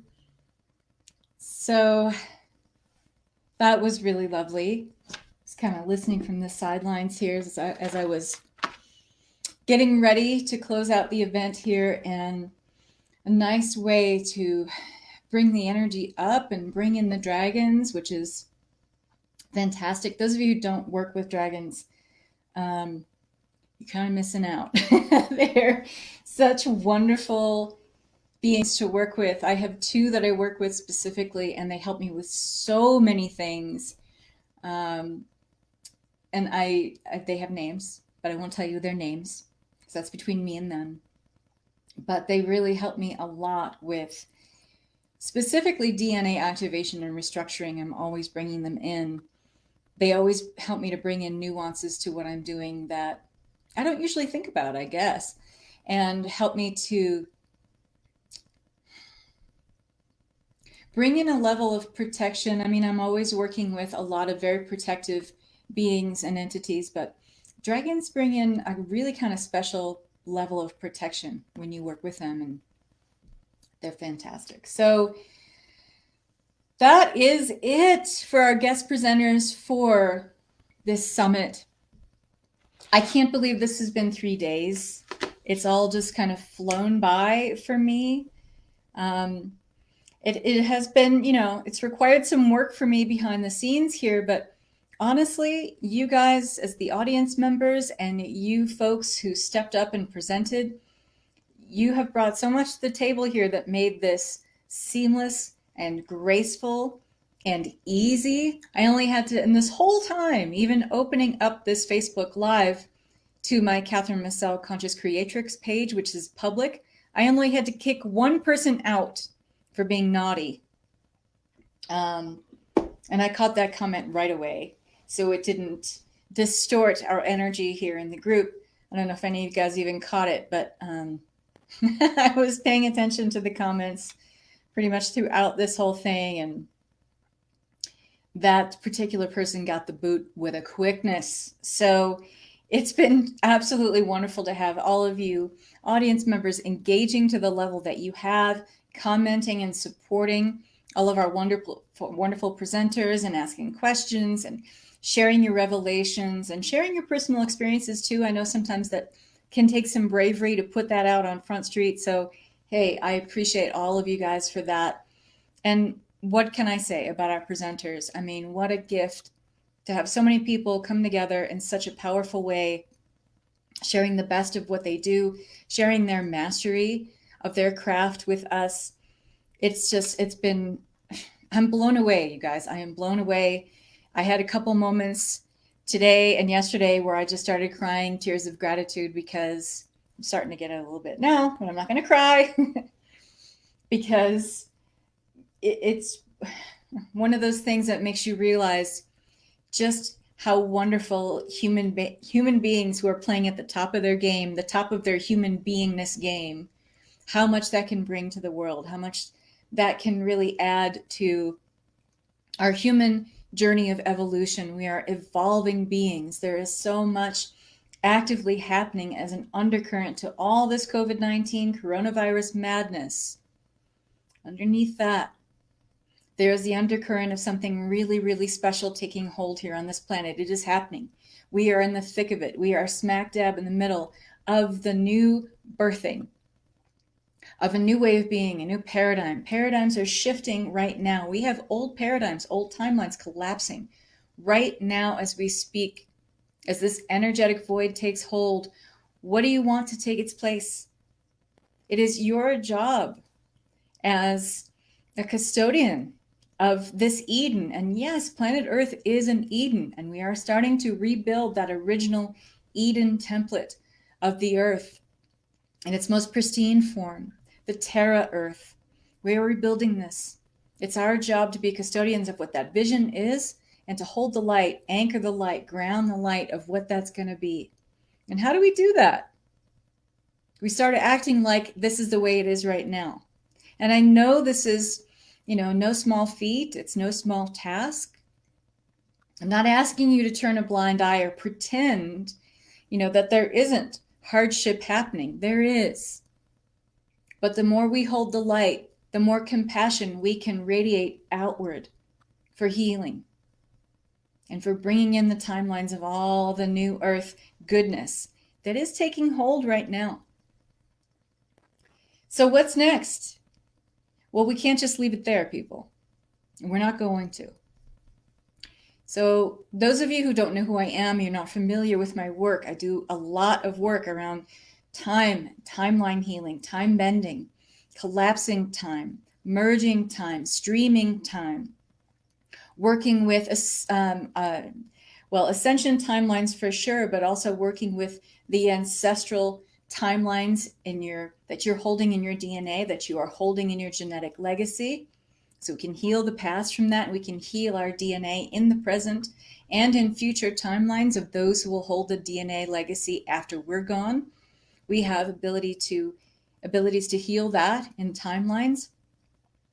What we have here in front of us, amassing all of this wonderful energy from this event, We want to take all this goodness, all this like mega frequency mojo, and we want to ground it. We want to ground it into the new earth paradigm that is taking hold. So that's what we are exactly going to do right now. What also is next for you guys, go back and re-listen to these replays. All the replays as of tonight will be posted in the Global Acceleration of Ascension group. They are also on my YouTube page. If you are subscribed to my YouTube channel, you'll see them all there. And in each one of the videos, there are links to all the parts of the Summit Ascension replays. Go back and listen to those folks that really resonated with you. Because now that it's all over, and now that you've taken all of this in, when you go back and listen to those folks again, you're going to get something else out of it. I guarantee that. I don't guarantee many things, but I guarantee that if you resonated with a particular individual as part of this summit, go back and listen to what they were saying. Get even more present. Get even more grounded. Get even in, your now moment. Get into that even more and listen again. Because there's going to be another nugget in there for you, another message that's going to resonate deeper and stronger for you. What is that? What also is next for you guys? These fabulous presenters, the people you have added to your soul family as part of this event, join their communities, join their Facebook groups, follow them on YouTube, check what they have to offer on their websites, sign up for an offer that they presented here as maybe a special offer. There's a couple people who offered some special things to you as part of their event presentation here as part of this event. If it's within your means to do so, sign up with one of these folks. I know a lot of you are going to come away with the idea that, you know what, that person would be a great mentor for me. That person is speaking my language. I really jive with their vibe. Okay. I know there's at least one for everybody here. Okay, maybe more. Check out their freebies. If they posted a freebie, things that you can take advantage of. Get a taste of what they really do, if you didn't get that already from here. Work with these people. Make them part of your soul family. Friend them on Facebook, right? Some people will say, Facebook friends, they're not real friends. I tell you what, I've made some awesome friends. One of my presenters here, Becky Gerard Schoonover, her and I are like good friends. I pretty much take a bullet for that lady, okay? I met her on Facebook.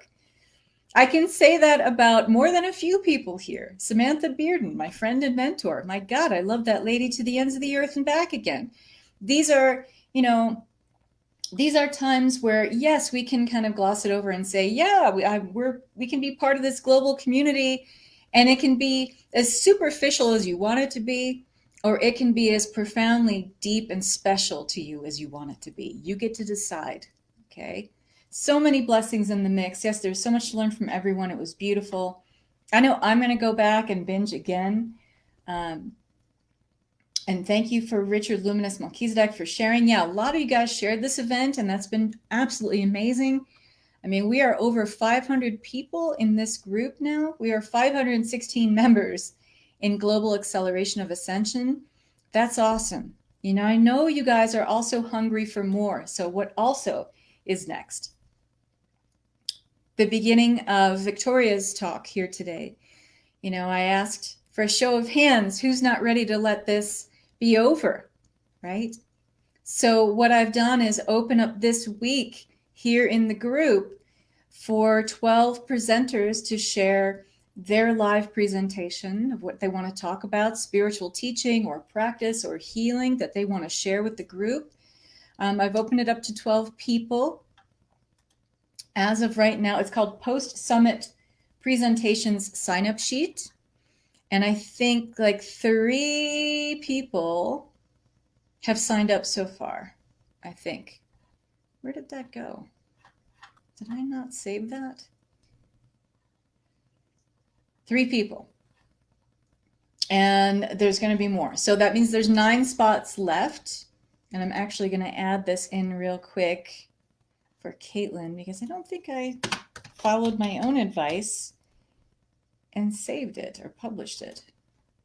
So I want to make sure she has that. So there are 9 spots left for that. So if you reached out to me and asked to present as part of this group, but our roster was already filled up, this is an excellent opportunity to share with over 500 people the magic that you have to offer to the world and how you uniquely help people with your own unique energetic signature, help people to anchor into the Ascension Timeline in a more profound way. There's an opportunity for you to do that here. And we can keep this wave of love going. We all got lots of time on our hands. We might as well be doing something really constructive and beautiful with it, right? So there's that, okay?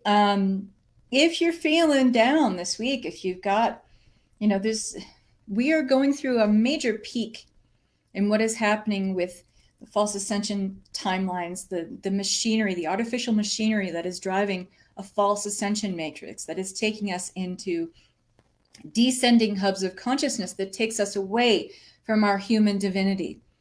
These are kind of battling and vying for our attention right now. I'm not going to say this isn't going to be tough. We're still reaching this peak. We're still climbing to this crescendo before these timelines can fully collapse and dissolve and die out. Be a good steward and custodian of your thoughts this week. And if you need help, come back in this group. I'm not closing this group anytime soon. I have no idea when or if I'm going to even close it. I'm going to kind of let it evolve on its own for a while, but I'm going to be leaving this group open. So come back to the group, reach out to people, create a post. This is not a place to commiserate and share in the misery of something. It is not about that. You probably got a handle on what we're doing here. We are here to talk about how we can come together and support each other so that we can move forward. We're not here to commiserate and complain, okay? It's not what this group is for. This group is for offering solutions, offering support, being there for each other, giving each other new ways, new tools, new tips and tricks to add to our spiritual toolbox. That's what this group is about. If you are not adhering to those timelines, be expecting to be lovingly bum rushed out of the group, okay? So visualize and hold space when you come up to these, kind of tough realizations about, or maybe you're watching the news too much, seeing things, feeling things, hearing things about the state of our world and how bad it gets. It's an invitation for you to reroute, redirect your energy, get present with your heart, get present with your centered beingness, get present with your higher self. Call back all those parts that are exploring the false ascension timelines where you've disconnected or disassociated from your higher avatar of you. Call that back and begin to visualize, okay, all this purging that's taking place, what do I want to have move in and take the place of that? It's our job as stewards of the new Eden, the new earth, to start visualizing. What does that look like? Better yet, what does that feel like? What do you want this new earth to really feel like? When you get up in the morning, you start your day, what kind of connection do you want to have with people? What kind of conversations do you want to have with people? What kind of energetic exchange do you want to be involved in as your new commerce going forward? That energetic exchange that you share with people, what is that going to feel like for you? In every part of your life, your coworkers, the people you are meeting at the grocery store who are checking you out in the line, checking the checkout line, your postal carrier, your mother-in-law, your dog. What do you want those relationships to look like? You get to decide. You get to decide. That's what this is all about, guys. So if you're feeling down this week, you're letting the energy out there in the collective get the better of you, come back here. Come back here. Again, not for commiseration, but for support. I mean, you can even say, hey guys, I'm feeling a little off this week. You don't have to go into the details of what that is. I could use some help. I could use some support. Go back to your favorite people here who presented, okay? So I want to talk about what's next here in terms of to make sure you guys can hear me. What we're going to do with grounding in all of this tremendous energy, okay? All of this incredible energy from this event needs to be grounded, okay? We need to bring it into the new Earth timelines. The new Earth timelines are already here, but they exist as these kind of like luminous, kind of etheric imprints of an actual timeline that could be.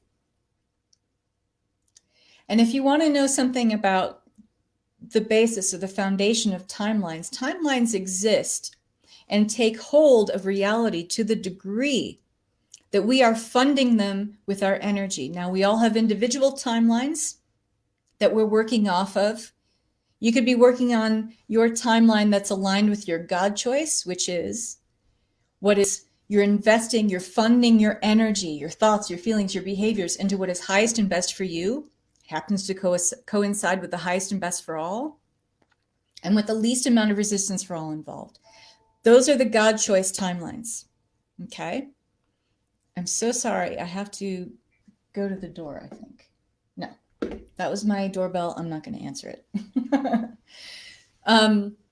We have the ability to also anchor into timelines that are not serving our God choice, that are not aligned with our highest and best good, the highest good of all, and with the least amount of resistance for all involved.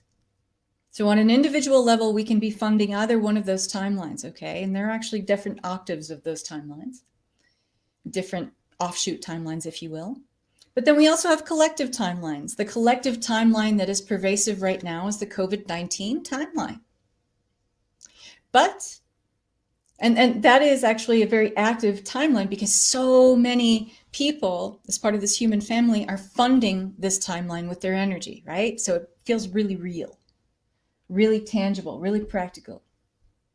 But we also have existing in kind of the ether, all of these new Earth timelines, these frequency codes that are machinery, exactly like the mechanisms that allow timelines to exist, meaning active frequencies that are just kind of like the template for this level of creation. They exist, but we're not completely funding them totally without distortion in the collective because we're kind of looking elsewhere. We are funding our energy elsewhere at the moment. It doesn't have to stay that way. So by anchoring the new Earth timelines, taking all of you here, funding your energy, your beautiful frequency towards the new Earth timelines, we're helping to anchor them into a way of being so that they fully activate and become all of those new paradigms and ways of being that we are striving to create, okay?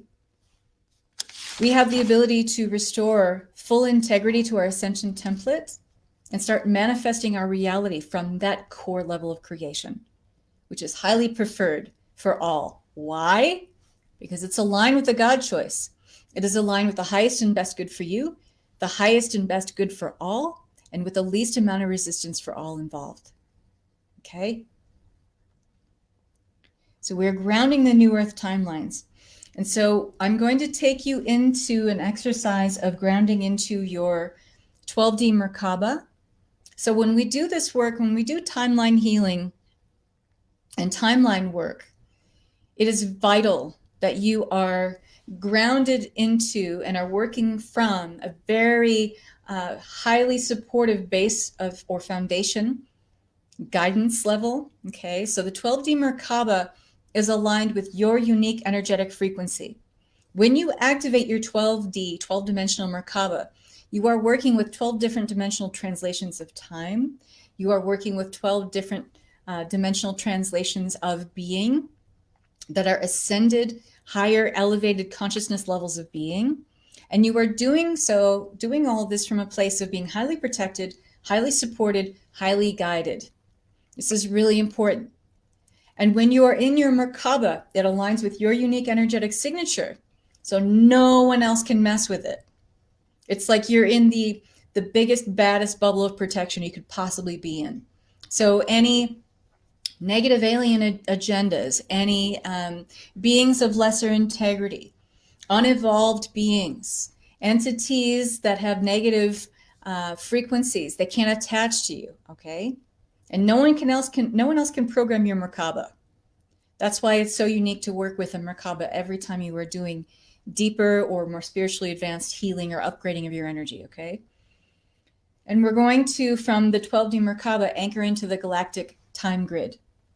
This is aligned with and is part of the universal time matrix that holds all of the templates of creation, all of the timelines, ways of being that are aligned with our true organic ascension template. Again, we are free from any negative alien attachment, any disembodied beings who have lesser integrity or lesser intentions for us and want to manipulate us. Can't do it. We're untouchable in this space. Are you getting how powerful this is? Okay. And then we start anchoring in the highest timelines. Okay. So if you don't have water, you're really going to want water for this. All right. You're really going to want to maybe not be disturbed for the next half hour and to really have some water. Okay.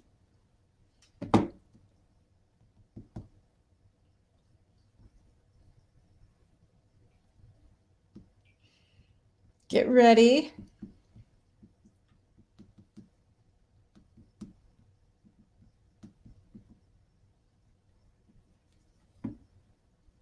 Get yourself some water.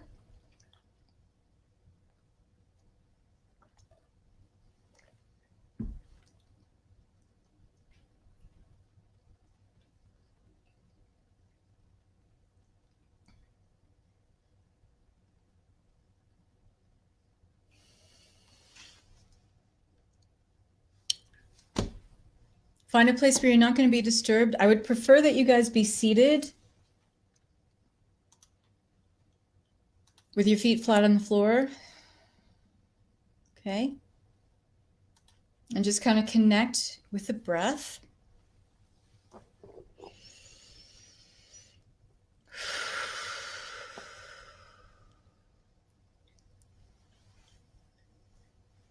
Start taking a couple deep breaths in and get really centered and focused on everything that has come in for you during this summit.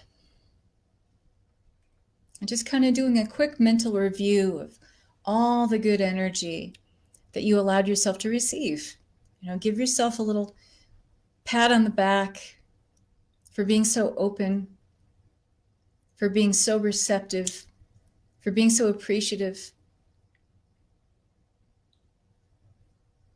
And give me 1 second, I'll be right back.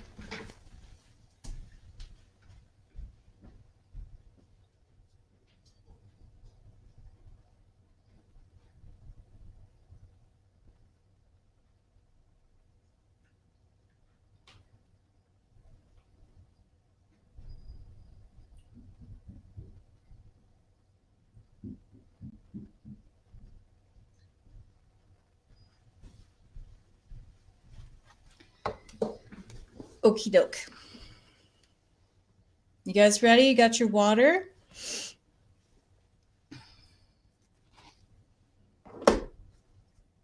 Okay. Breathing in through the nose, out through the mouth. In through the nose and out through the mouth. Getting really centered.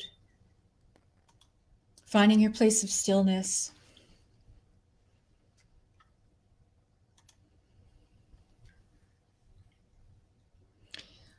Offering up silent blessings for giving yourself this space, this room to grow and to expand, to anchor into your highest and best expression of self, to explore new ways of being, new tools, new ideas, new revelations and epiphanies from a place of excitement, from a place of eagerness to take this forward, in whatever shape or form that takes. Just being open to that. Bringing that feeling in, down to a cellular level, and even a subcellular, a subatomic level, taking it so deep.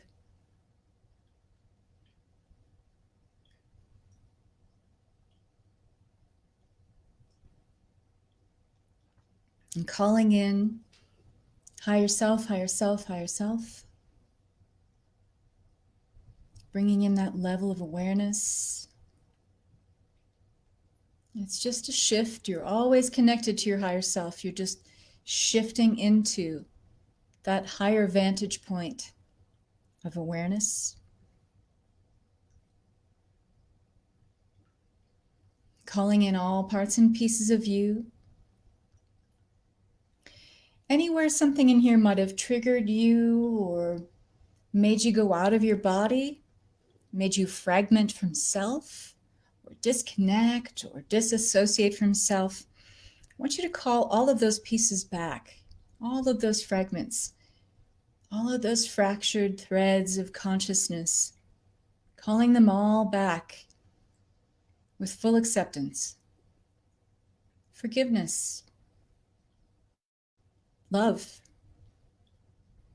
back into wholeness. And taking a deep breath in and feeling that expand you out. Just let that go. As you take another deep breath in, just allow a wave of relaxation to settle over the top of your head. As you exhale, feel this wave coming down over your physical vessel, just bathing you in this wash of clean and pure, neutral energy. Just neutralizing all polarizing energies, creating unwelcome contrast or duality within you. Breathing in and out. On the exhale, ushering out any other heavy or dense or tight energy. And feeling that connection underneath your feet planted on the ground firmly. You may feel a buzzing underneath your feet.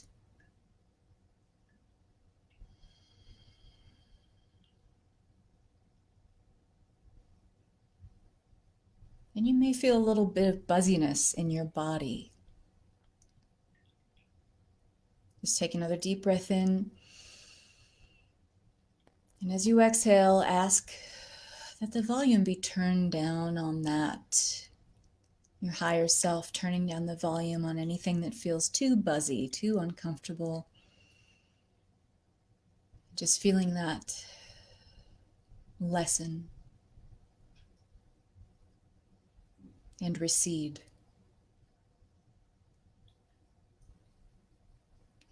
And now bring in a wash of white light, a column of white light, going up about 200 feet above the top of your head. This pure diamond light, very bright, very sparkly, almost effervescent, coming down in a column, a wash of light, bathing your entire body. Again, neutralizing, purifying any energies that are creating discord within you or unwelcome contrast, washing you through like a spiritual power wash, taking this energy down through the body, taking it down through the legs, out through the soles of the feet, taking it all the way down into the central core of Mother Earth.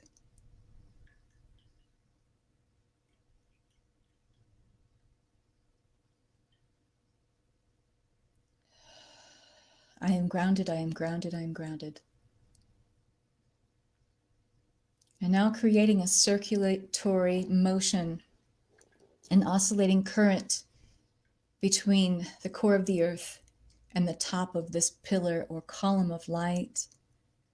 Circulating this energy, maybe you see it in a figure 8 circulation,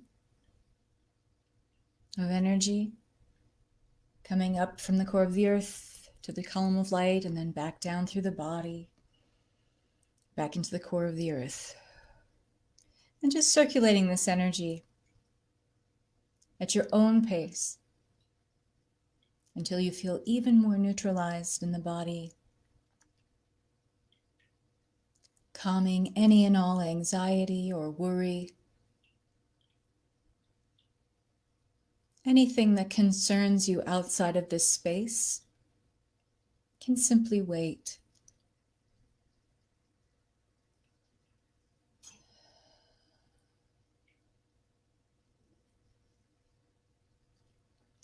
And now breathing in from the top of this pillar of light and the core of the earth simultaneously.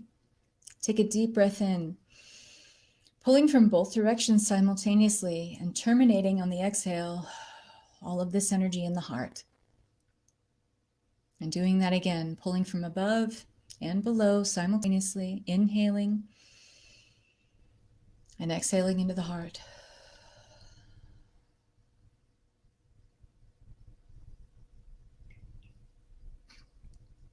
And already I'm starting to release, maybe some of you are. And on this third time of inhaling from above and below simultaneously and terminating the energy in the heart, as you exhale into the heart, I want you to imagine this energy spreading outward and creating 12 points of light.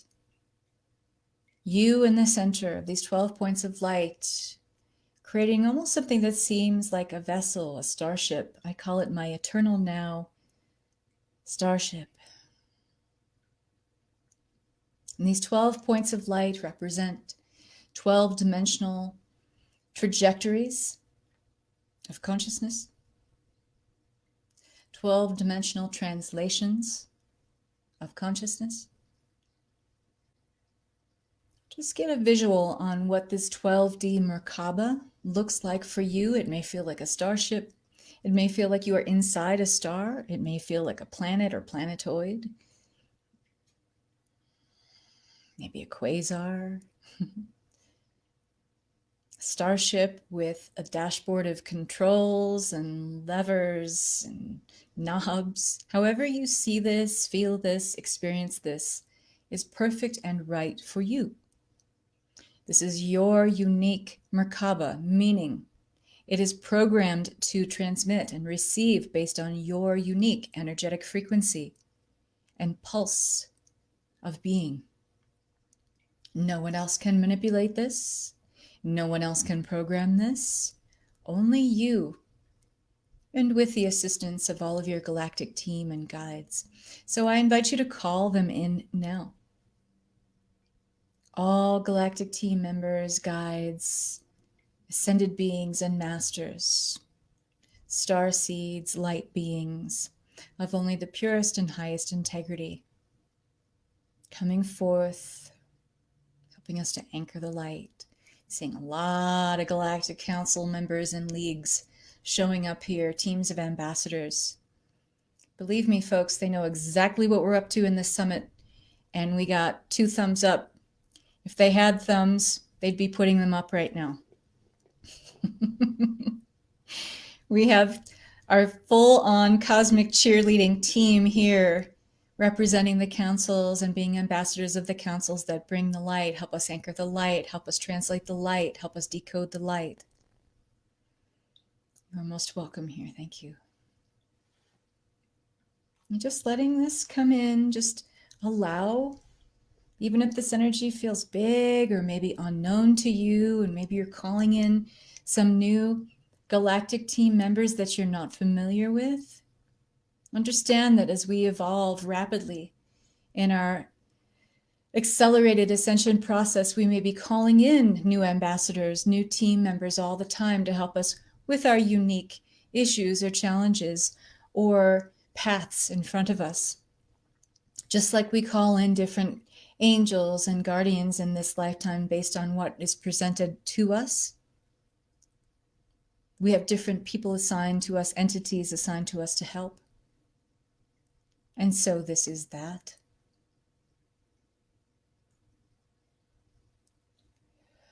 Anyone who's rolling their shoulders forward, roll your shoulders back, open up the heart space in a gesture of receiving.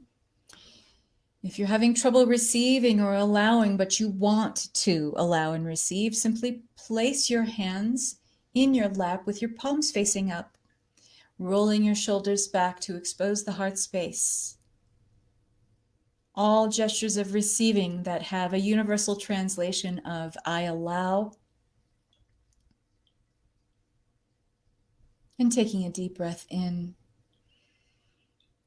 and receiving that. Receiving all that which you allow. And as you take another deep breath in now, imagine pulling in again from the top of that pillar of light and the core of the earth, respectively, on the inhale, pulling in the breath simultaneously, and expand this 12D Merkaba out from these 12 points of this Merkaba. Imagine them shooting out grid lines or connection points. They are now forming the galactic time grid. This is a grid in alignment with base 12 mechanics of pure ascension core creation templates. This is an even wider place of protection. We are casting out our net of protection and guidance and support even further as we anchor into this galactic time grid, free of any distortions, free of any frequency broadcasts of false ascension, free of any dealings with negative alien machinery, artificial machinery, entities of negative attachments. We are free from all of that in here. Asking our galactic guardians to fortify those gateways, portals, and ascension pathways now, and so it is. Thank you.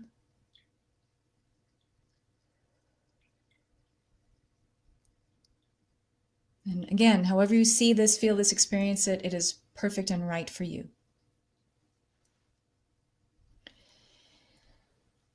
So now, with the help of all of our galactic team members and guides, guardian hosts, crystal hosts, activating the highest and best timelines and guardian host creation energies now.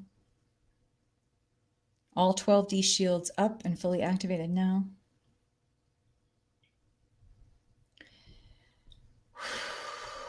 Activating all highest and best timelines for opening up all guardian gates, ascension pathways, including transit portals, stations, all guarded by the 12D shield and 12D galactics, council members, ambassadors of the light, ambassadors of the aurora, crystal host, and guardian host timelines.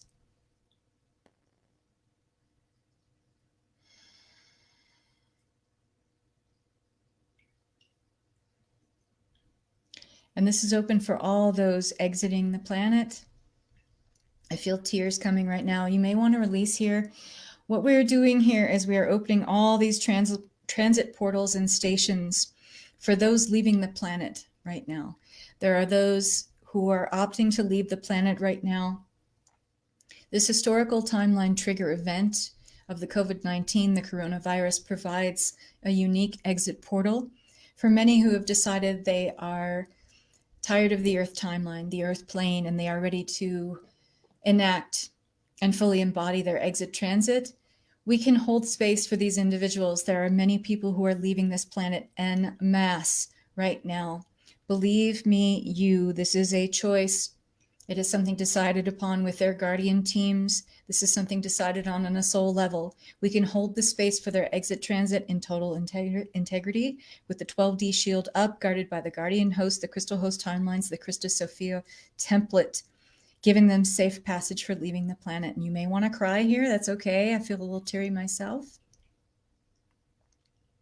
And we are also opening this pathway for the other side so that those who are coming into the Earth plane now to assist with these ascension timelines, we want to give them safe passage as well. We are anchoring in the highest and best timelines for that level of descension of those who are coming from the higher realms to come into the density of the 3D time-space matrix and the lower hubs of consciousness. Based on where they're coming from, these are lower hubs of consciousness they are moving into. We can hold grace and space and support and light for those who are coming in and being birthed into this timeline as the helpers, the indigo children, the starseeds, etc. Take a deep breath in. This is big energy, people. You're going to feel this. It's going to be a lot of warmth around the head and the neck and the jaw, especially the back of the neck, the causal pathway. What we are doing is we're clearing a lot of karma templates as we do this. So you may feel this tingling in the back of the head, in the causal chakra. A lot of throat energy here too, okay? Just breathe. Always asking your higher self, your galactic team, to help you turn down the volume of anything that feels too intense, okay? Remember, a lot of our galactic team members, these ambassadors, have not all of them been incarnate. They haven't all been in a body. They don't know what it means to be in density. So you have to tell them, hey, turn down the volume on this. It hurts. Some of you may be hearing ringing in the ears. If it's uncomfortable, ask them to turn it down. You're feeling buzzing in the body. Ask them to turn it down if it feels too much. Activating and optimizing all highest and best timelines of base 12 mechanics for Ascension templates, core manifestation templates in alignment with pure universal time matrix. Integrity. Downloading all God choice paradigms, all God choice consciousness, corridors and pathways through the DNA. Activating those highest in timelines now, and reclamation and access timelines. Access portals open and fully guarded by the 12D shields. And so it is. Thank you. Scrambling all false ascension broadcasts coming in through any machinery, any mechanisms, any holographic inserts or overlays on the Earth's grid, on the DNA, on the ley lines, on Earth points and transit portals and Trinity gates. Scrambling all false ascension broadcasts in all places on the DNA, cell receptors, energetic transformers in the body.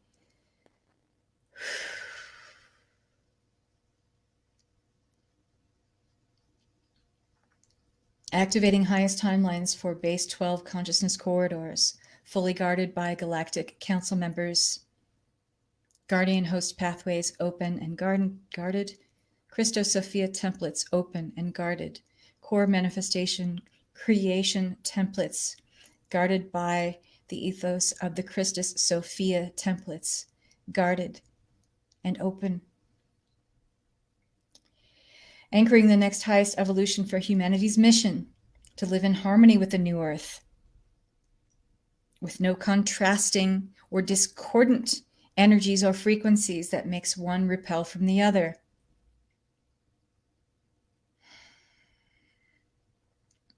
Accessing highest and best timelines and opening all transit pathways for lost souls of Terra to rejoin the earth plane, to accelerate ascension even further, bringing in all DNA coding through downloads in the DNA for anchoring ascended grid work on the planet. Accessing all these highest and best timelines through the Guardian Host and Aurora Pathway Guardian Hosts.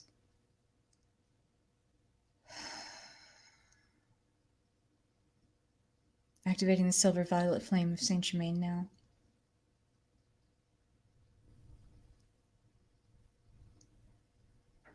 Activating the green ray now, activating the golden ray now, activating the red ray now, activating the ruby red ray now, activating the prismatic rainbow ray now. And so it is, thank you. Activating the indigo ray now, activating the cobalt ray now, activating the golden honey ray now.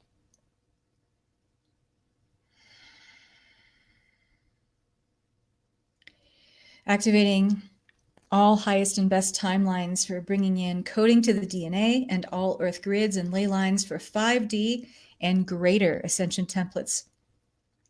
Upgrading all human and planetary morphogenetic fields out of the lower consciousness hubs that are keeping us aligned with false Ascension timelines.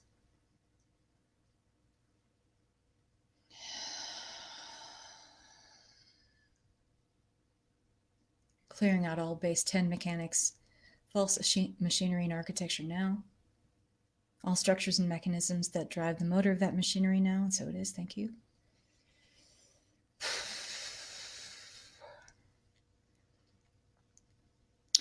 Activating highest and best timelines and opening all Trinity gates, Mother Arc gates, Paleodorian Covenant gates now. Activating all Crystal and Aurora gateways of Ascended Consciousness now. Activating all highest timelines of translating those frequencies, codes, vibrations, and instruction sets now. This feels big, people, so stay with me, okay? Just stay with me. Stay with the breath, right? Feel that connection between you and Mama Earth. She's providing all the support and knowledge and abundance for you to be able to hold this frequency, okay? Your guides, your ambassadors of these energies, asking them to turn down the volume on anything that's too intense.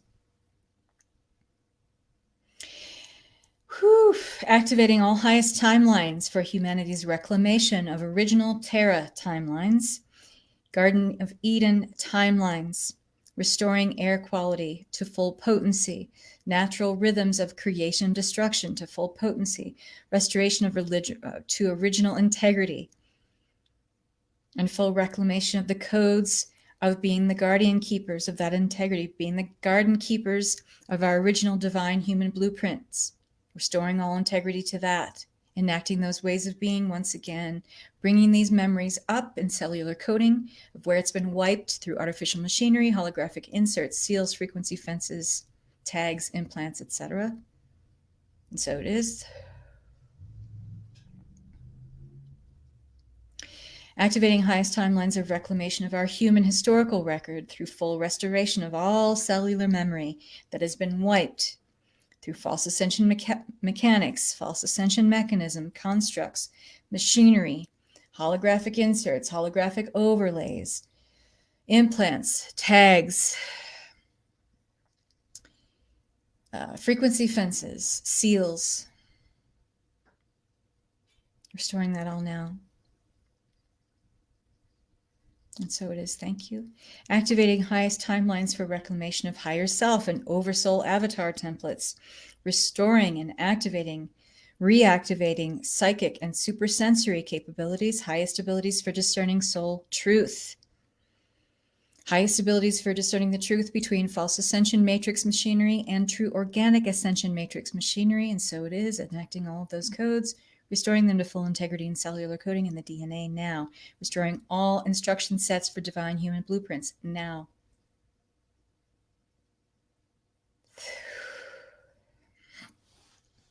Activating highest timelines for accessing cosmic codes, higher light quotients of ascension to be downloaded for the individual and collective of humanity, sharing integrity of coding through DNA signaling back to our historic divine human blueprint coding.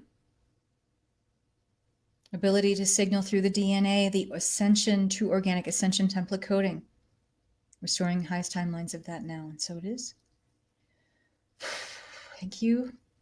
Restoring Christos Sophia balance and masculine feminine harmony and 5D earth template corrections. All corrections being recoded back into divine human blueprint coding, correcting distortions and interference in all beamed 5G technology now. Overtaking those broadcasts now. Overtaking that beamed technology now. Scrambling those single signals and restoring integrity to that beaming technology now.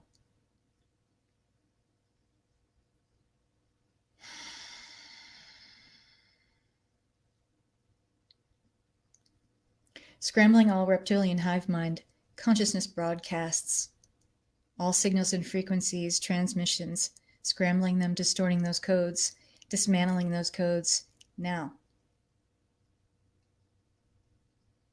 Guardian hosts restoring the integrity to those receptors and energetic transformers in the body now. And so it is.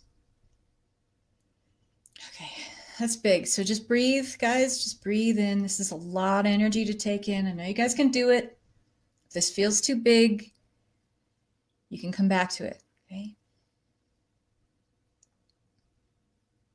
Activating all highest timelines of dismantling and scrambling all broadcasts that transmit codes of creation for genocidal agendas, biological or psychological warfare, enslavement agendas, prison planet programming, wiping those, scrambling those broadcasts, decoding, disconnecting mechanisms that hold, transmit, and receive those broadcasts from the human family now.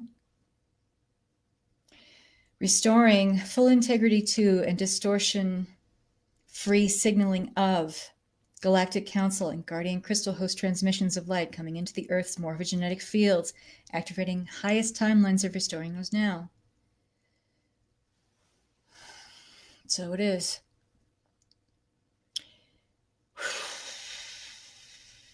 Activating all highest timelines of base 12 core correction and core creation instruction sets. All coding containing base 12 core creation instruction sets being restored into the cellular memory of humanity now. Part of the etheric blueprints of our divine humanity now.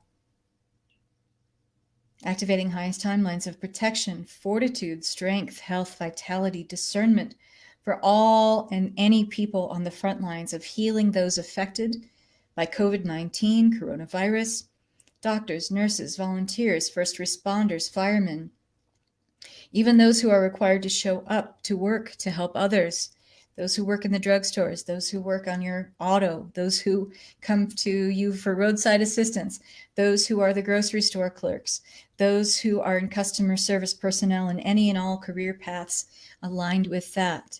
Activating highest and best timelines for all of them in their protection and fortitude, strength, health, and vitality now. And so it is.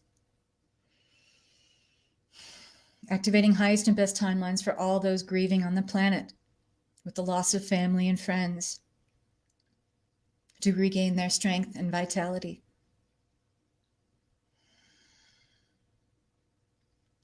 Activating all highest and best timelines of all light workers, energy healers, truth tellers, way showers, star seeds, light bearers, divine warriors of light, and such to discern truth and anchor light and energy into the true organic ascension matrix now.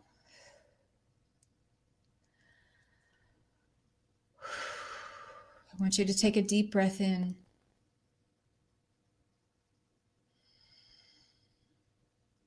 Getting very present with what is actively moving and shifting in this galactic time grid, in the universal time matrix. Just be present and allow yourself to receive any messages, coding, frequencies that are coming in for your highest and best good, any downloads. And these may be chain block downloads. If it feels like a lot of information coming in at once, ask your higher self to help you trickle this information in, to time release this information in the highest and best way for you to decode it and receive it. Asking all energetic transformers in the body to be able to receive these transmissions and assimilate them into your physical being, into a place of knowing.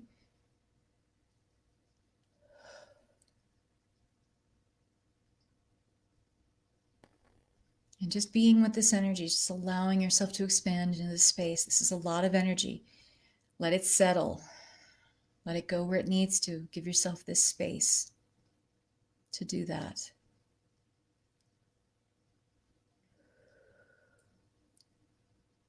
Grounding all highest and best timelines in of all of these energetic transmissions shared as part of the Global Acceleration of Ascension Summit. Grounding all highest and best timelines for all of those who participated in the event as presenters or audience members. Activating and restoring highest integrity to all these highest and best timelines now in the individual and the collective. And so it is. Take a breath in and out. Let your body just settle into these energies, okay, guys?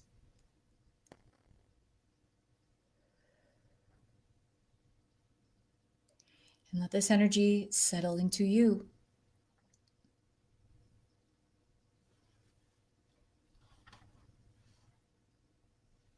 Just being present with this for just a moment here, and then we're going to ground it all.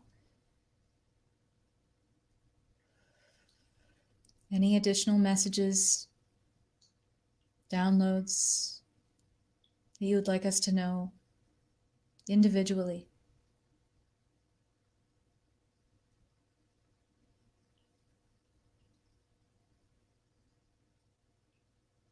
Accessing our highest abilities and highest timelines to receive and allow that which I am,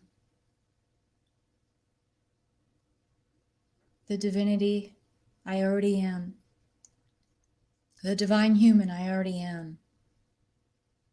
The bringer and anchorer of light, I already am. The highest soul avatar, I already am.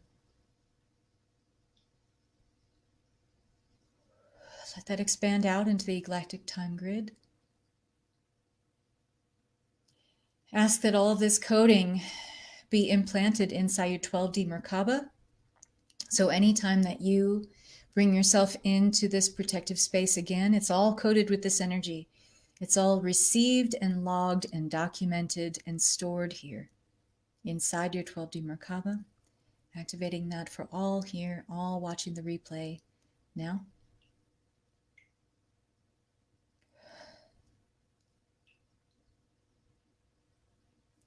All right, guys. So as you take your next deep breath in, I want you to imagine collapsing that galactic time grid back into the 12D Merkaba. Just collapse all that information, all that energy into your 12D Merkaba.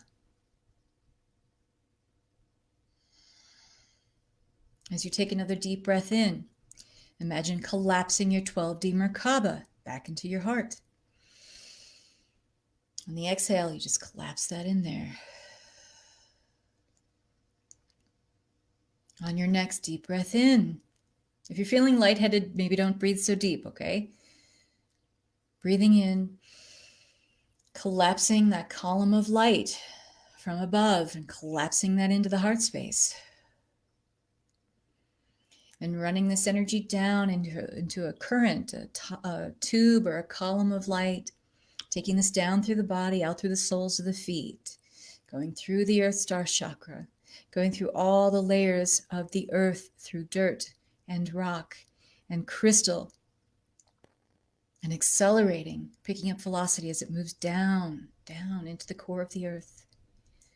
And all of this information, this coding, these frequencies, this energy, grounding into the core. I am grounded, I am grounded, I am grounded. Let this energy settle there and take a deep breath in and out. And when this transmission feels complete, go ahead and open your eyes. Move your head from side to side. You may want to roll your shoulders back again. Touch your ears, touch your earlobes, touch around your eyes, touch your temples, okay? Touch your throat. Just kind of bringing all of your energy centers kind of back online and back into the Earth 3D time-space grid. Feeling grounded, wiggle your fingers, feel your feet planted on the earth, drink some water.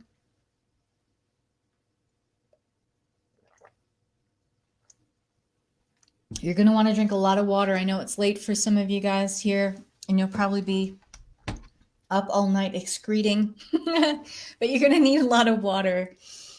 We released a lot of energy on that. And we brought in some big energy into the body. And so we assimilate these big energies better when we are hydrated, okay? It's like signaling to the body to receive, right? So I want to check in with you guys real quick. How's everybody doing out there in Facebook land? Call yourself in if you're feeling like you're still out there. Anywhere you feel any tightness or tension in the body, just close your eyes for a second. Take a deep breath in. And on the exhale, send your breath there and ask that it break up any tight, heavy, dense, or tense energy. Excuse me. You're going to be releasing. You're probably going to be burping a lot, yawning. I really want you guys to give yourself a pat on the back, a round of applause for being the great, tremendous audience that you have been, for allowing yourself to receive all the highest and best good mojo of this summit event. Big energies, yep. Good numbing, coming back, bladder full. It's good that you're releasing. You're ready to release that. So intense. Good. I'm more relaxed now. Okay, good. Good. And those of you who have time to do some meditation tonight, and really kind of anchor in even more all of the energy from this event, I highly recommend that. I'm going to be doing it tonight as well. If you like timeline healing, timeline work, one of my offers is that I'm giving half off the investment price of my signature program, Timelines Expanded Masterclass. It is all things about the nature of time, about the translations of time in 3D and beyond, up to 12D. It is about time bending, timeline healing. We go very deep into opting out of the false ascension matrix, the agendas and the machinery that drives that, and how to opt out of it, how to discern between the true organic ascension matrix and the false ascension matrix. Which one are you funding? How to use timeline healing in the work that you do. Those of you who are healers, I teach a whole module on how to incorporate this work of timeline healing into the work that you already do. It has a great crossover effect. It's very complementary to any kind of healing method or modality that you guys use. I was yawning a lot. Yes. I was yawning a lot. Beyond amazing. Thank you, Peggy. I feel great. You're so welcome, you guys. Okay, so make sure you're grounded. Okay, drink some water. Go pet your dog. Go pet your cat. Walk around for a little bit. Do some light stretching. Okay, get back in your body. Don't drive anywhere right away. I mean, we're all kind of in lockdown anyway, so don't operate any heavy machinery right away. I hope you weren't doing any of that during the guided meditation. I should have said that. Sorry. I think you guys are pretty savvy to that here. So this is part 2 of day 3. This will be uploaded to YouTube tonight, and I'll put the link here in the group. You guys feel free to share any and all those YouTube links. They're free, share them with your peeps, share them with your community, share them with your groups. Put it out there to the world. There's so much good stuff in here. We got to, share it. So again, thank you so much. Everything has just been so seamless and graceful and wonderful with this whole event. I feel so blessed to know so many more of you here, and to have added so many more people to my soul family, my soul tribe, and watch this space, stay in this space this week. We're going to have more presenters who are going to be going just live on Facebook Live. We're not going to do the StreamYard again.